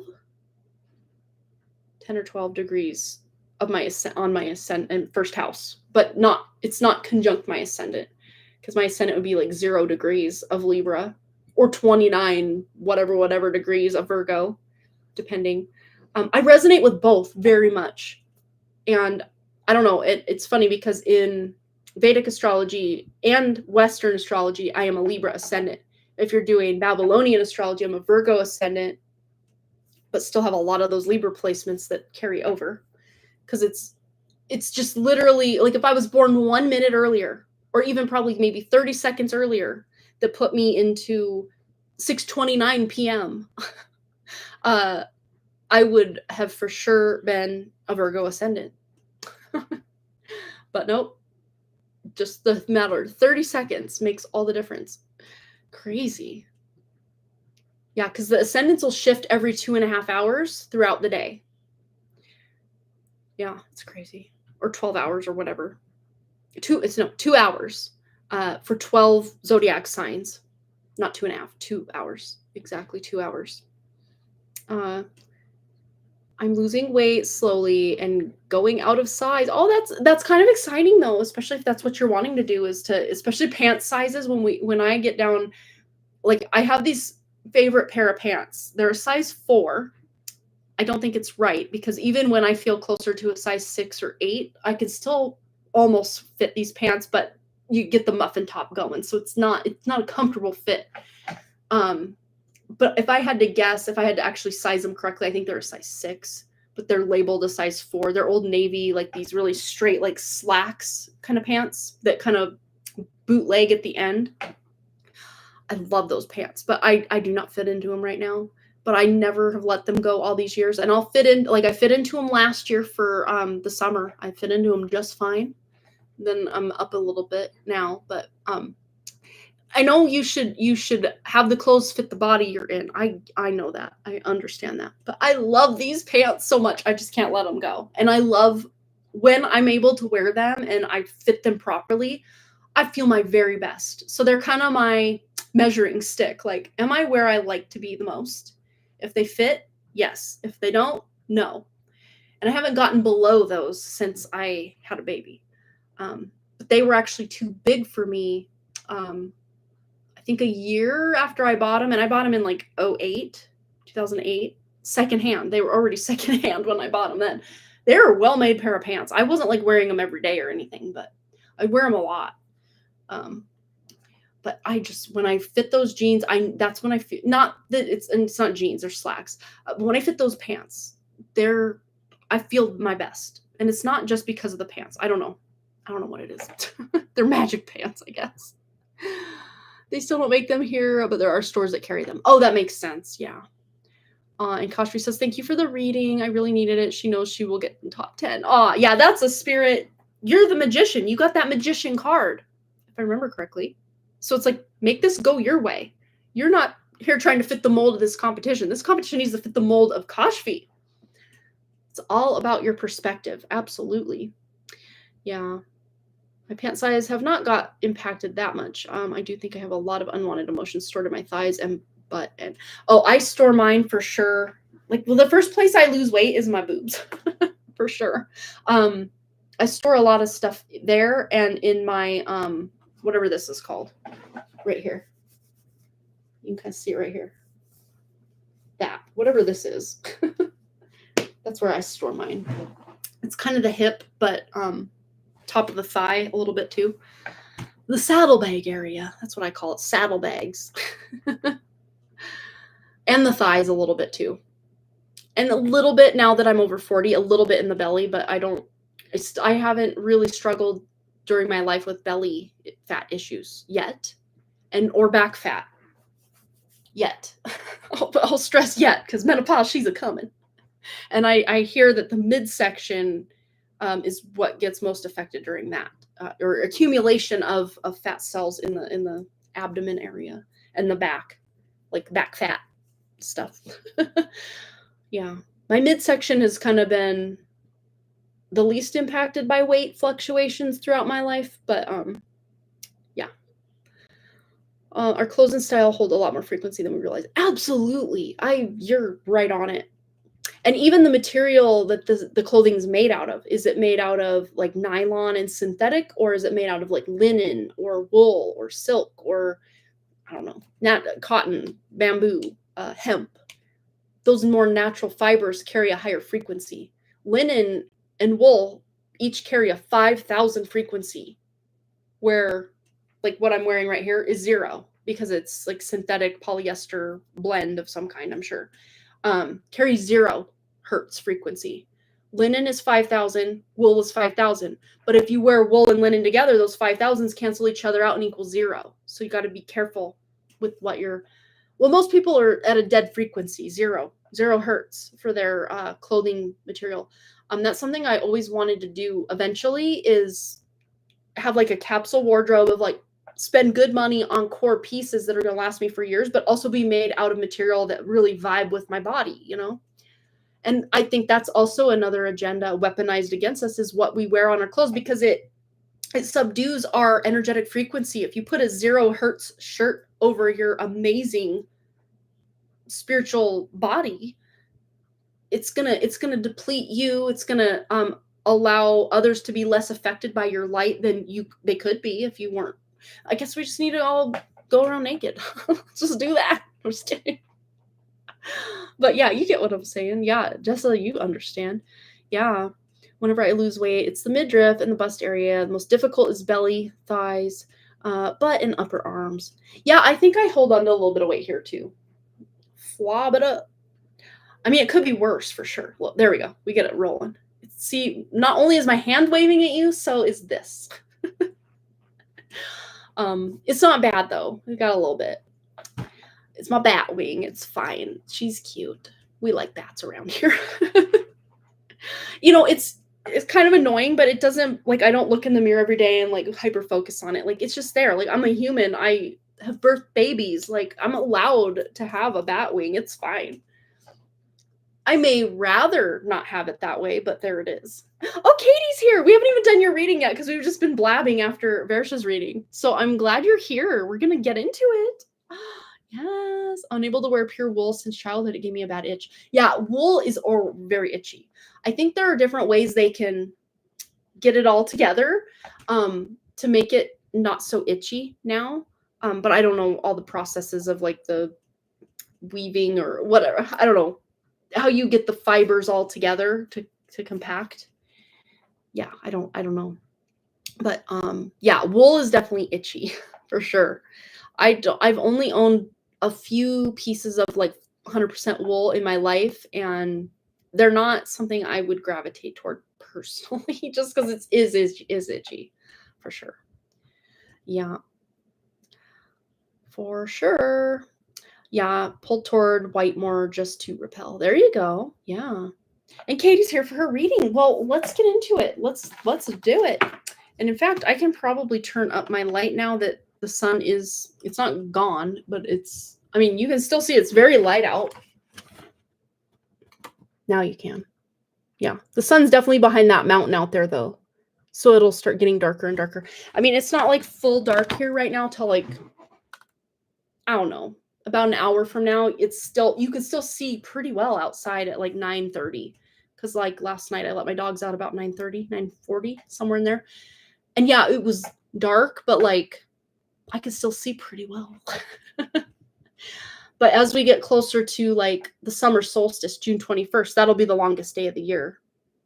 But what's weird is like you can still see that it's just getting dark at like 10.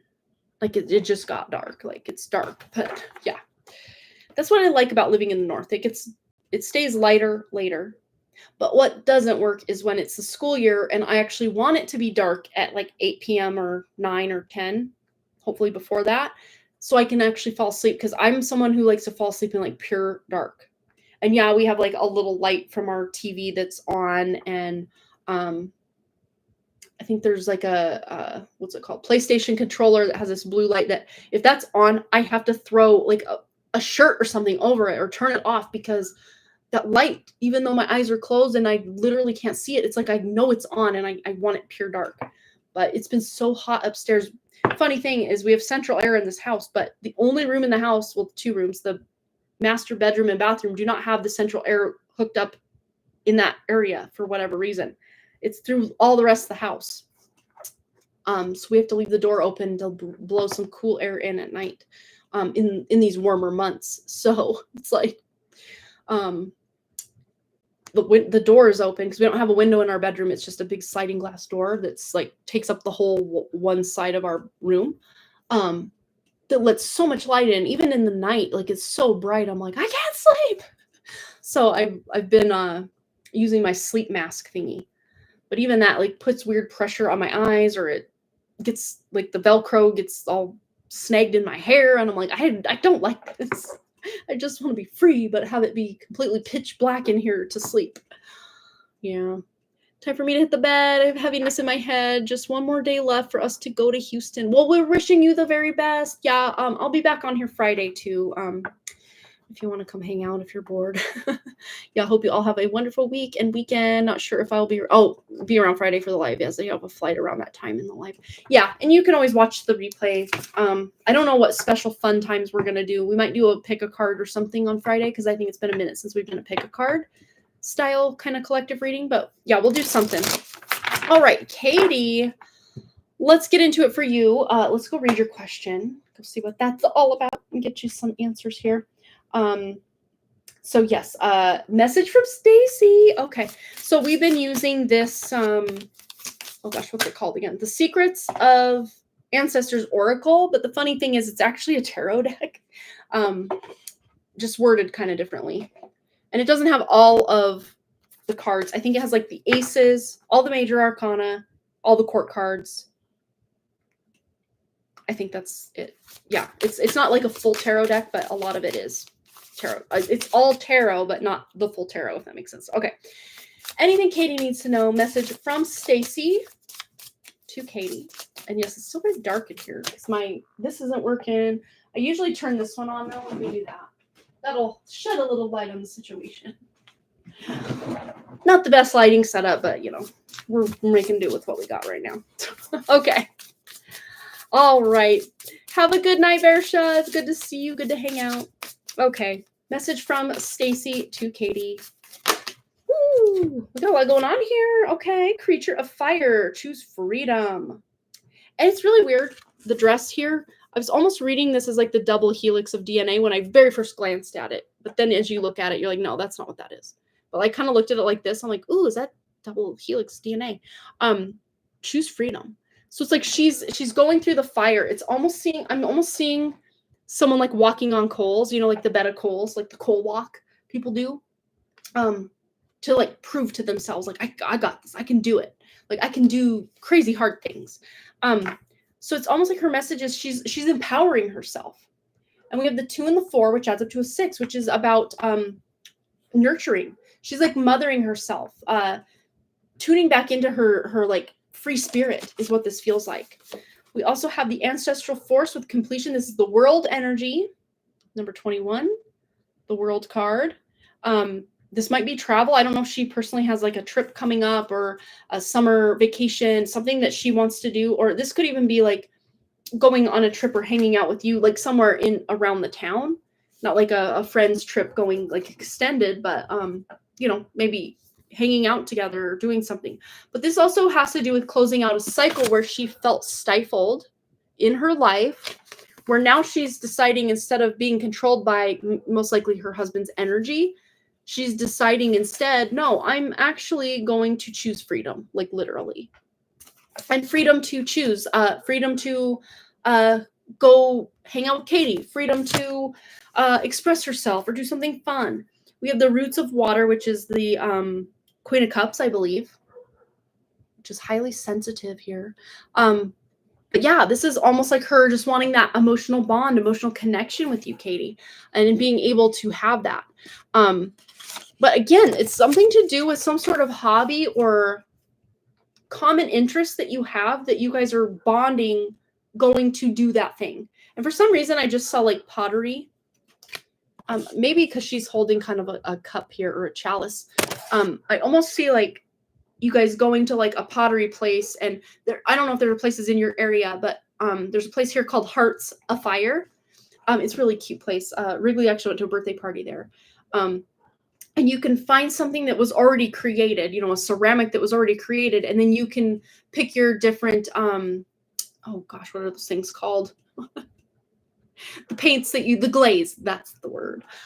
You can pick the glaze that you want to put on it and the colors and, you know, any little fun patterns or prints you want to put on it, just drawings you want to draw on something. There could be something like that. Like, that's what's coming to mind. Like, something fun you guys can, you know, both have like a creative focus, but can also be talking or hanging out. Like, she would love to do something very creative like that with you, for sure. With this combination here. And then with the altar of earth with limitless prosperity. I don't know if this is the, I'm trying to remember what card this is. I don't know if this is the Ace of Pentacles or the King. But I think the King is called Father. So altar of earth might be the Knight. Very interesting. But I'm really getting this vibe of just like slow and steady. Yeah, it's kind of Knight energy is giving. It's like slow and steady, like let's hang out. Let's do, yeah, she must be thinking about us doing pottery together because I remember you brought that up in a past reading. I would really like that. That's right. That felt very familiar to me. I'm like, did you guys actually do that? Because that seems very familiar. No, I think it just came through in a reading. So that might be fun. Like, if you guys, if you're looking for something fun to do, maybe look up and see if that actually exists in your area. Like, it's something you can go do. Because I feel like you would both love that. Like, it would be something fun and creative you can do. And then you like have a little keepsake at the end of it. I mean, usually you'd have to like let it get fired. Not from a job or anything, but like in the kiln, let it get fired and come back like a week later, or they call you when it's ready or something. But I saw, like, I watched this YouTuber girl named Wild Fern, and then she has it's like a plant channel. And then she has like just a vlog channel as well. And I can't remember her vlog channel, but her, I can't remember if it was her and a friend or just her went to a pottery firing place, and she got like a tea holder, like for your tea bags, like the packaged tea that you know how you fill them in at the top. It's got a little lid, but then there's a little dispenser part of it that they come out. And she painted like little hand painted strawberries on it. And I'm like, oh my gosh, that looks like so much fun. And it's like a useful thing like she can use in her home now. It's a cute little decor object, but also serves a purpose. And it was something she like literally made. Maybe she didn't physically make the tea holder, but she painted it the way she wanted or glazed it the way she wanted and like had a have fun outing with a friend or something, you know? That's what this is giving for sure. And then we have Mother of Earth with fertile ground. This is Queen of Pentacles. It's like she just feels like she can literally be her most true and authentic and grounded in her feminine energy self when she's hanging out with you. And wants to do something where maybe you're getting your hands dirty or, you know, getting creative with something, doing something with your hands. That's very, you're working on your thing, I'm working on my thing, but like we're united in our conversation and, oh, look at this, and laughing and like having a good time. And then we have the root of fire, risk it all. So like go out on a limb and maybe even try something that neither of you have done before. So if neither of you have done that pottery thing before, maybe just go out on a limb and do something like that. Or, I don't know, something like I'm just seeing like a baseball game. Maybe I just have baseball on the brain because that's all I've been living since like late March, early April. But I'm seeing like, even if neither of you are interested in baseball, like just stepping totally out of the comfort zone and almost treating it as like the backdrop to you just like being able to have conversation and hang out, maybe have some popcorn or a hot dog or, you know, whatever.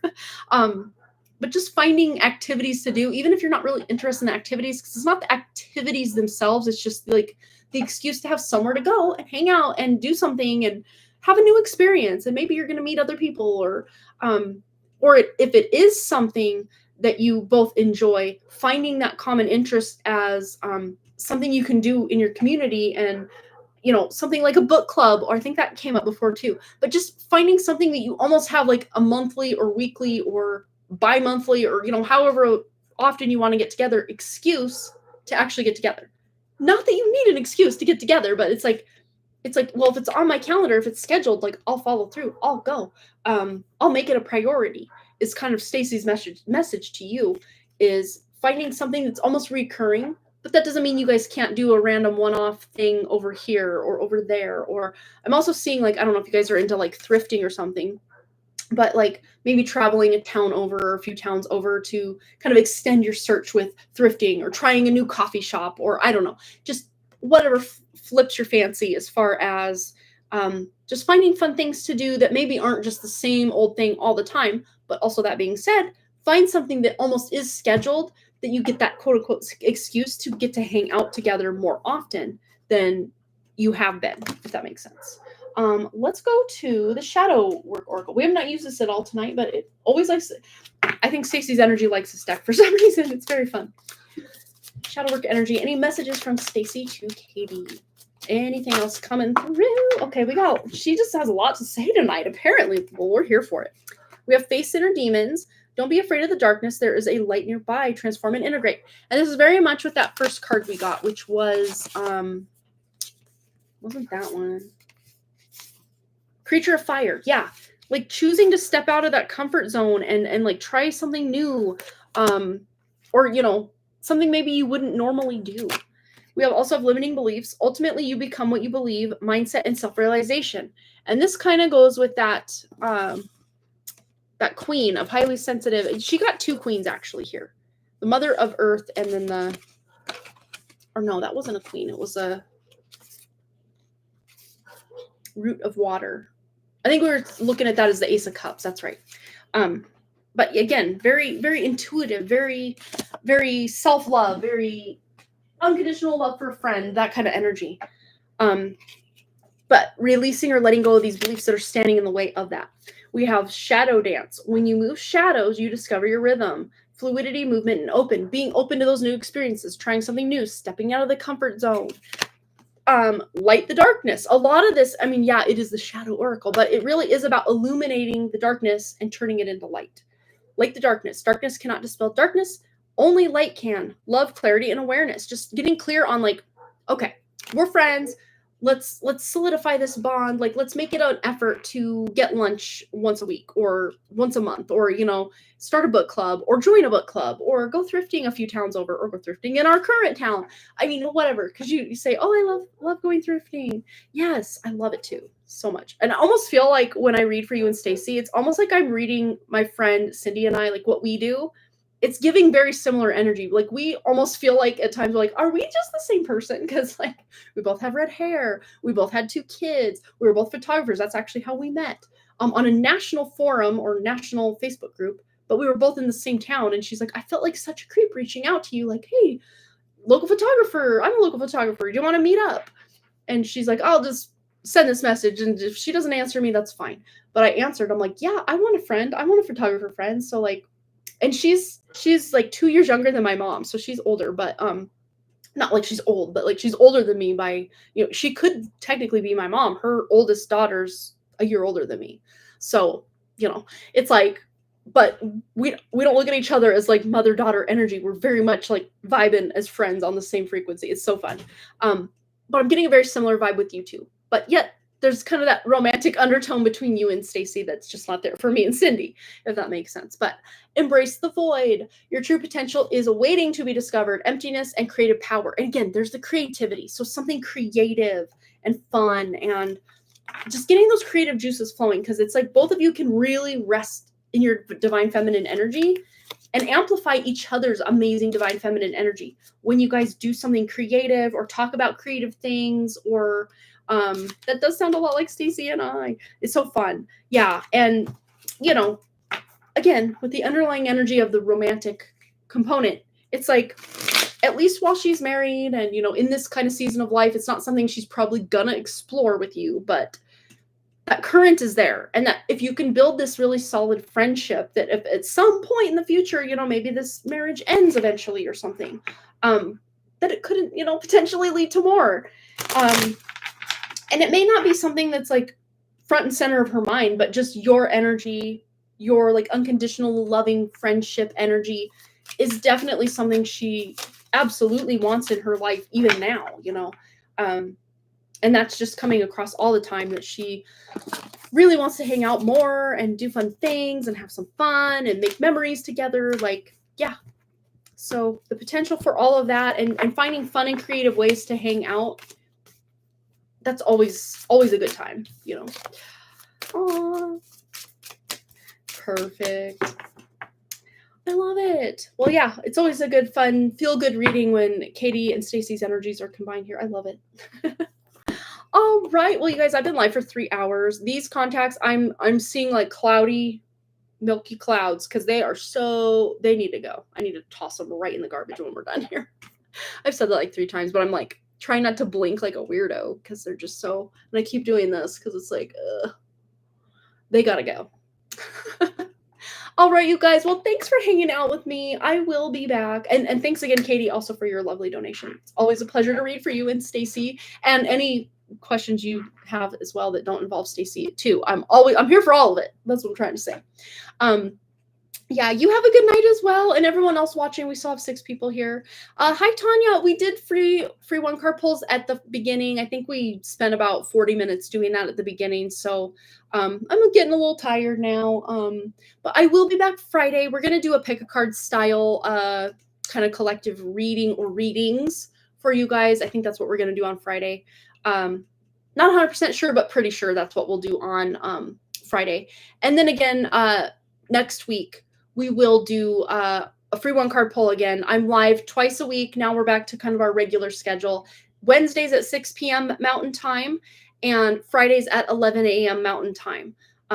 So if you want to know when I'm live and when those, collective readings or free 1-card pulls or pick a cards, sometimes we answer from our Cosmic Questions corner, and I have you guys submit like unknown, unsolved mysteries or questions about the universe or how like the Akashic records work or like what is the Matrix. Like we go deep. We go deep on some of these questions. And I even have a playlist somewhere on my channel here if you want to go to past Cosmic Question Corners and find out some of those mysteries we uncovered. There's some really amazing stuff and it's almost like one question, and then the answer we get for that leads to more questions, and they kind of just build on it. It's so fascinating. And we also we have this pouch, which if you guys missed it on Friday, they voted to dump the pouch. So we have like, I don't know, 3 or 4 names in here is all. That's it. So when we do the drawing and giveaway, it will be from this pouch, which is now empty, well, very close to empty, and any names we add, you have a very good chance of winning when we draw a new winner. So yes, we did reset that on Friday. So yeah, but I will be back Friday. I can't remember though, is it a donation only live stream? Maybe I getting ahead of myself here. And okay, so this was today, this was Friday. Oh, so it will be a donation only live stream. So that'll put next Woo Woo Wednesday, a week from today, will be our, we'll do a pick a card. And then probably that Friday of next week, we will do either like a broad collective reading or like answering something or a free 1-card pull. Yeah, we usually do a free 1-card pull about every 2.5 weeks. So that's kind of the rotation we do. I like to kind of mix it up and not just do the same thing every time. So that's why we kind of have time. But anytime you need a question answered, like for sure, you can always send a donation either through SuperChat or PayPal, and of course take care of any personal questions you guys have and get those answered to the best of my ability for you. Thank you so much, Rosalina. You have a good night as well. Thank you so much. Thank you so much for hanging out. Thanks again so much for all those likes, comments, shares, subscribes, donations, and all the things. And I really, truly do hope to see each and every one of you right back here at Harmony Portal Tarot Live. Much love. Peace. Peace, peace, peace. And I will see you guys next time. All right, much love and bye.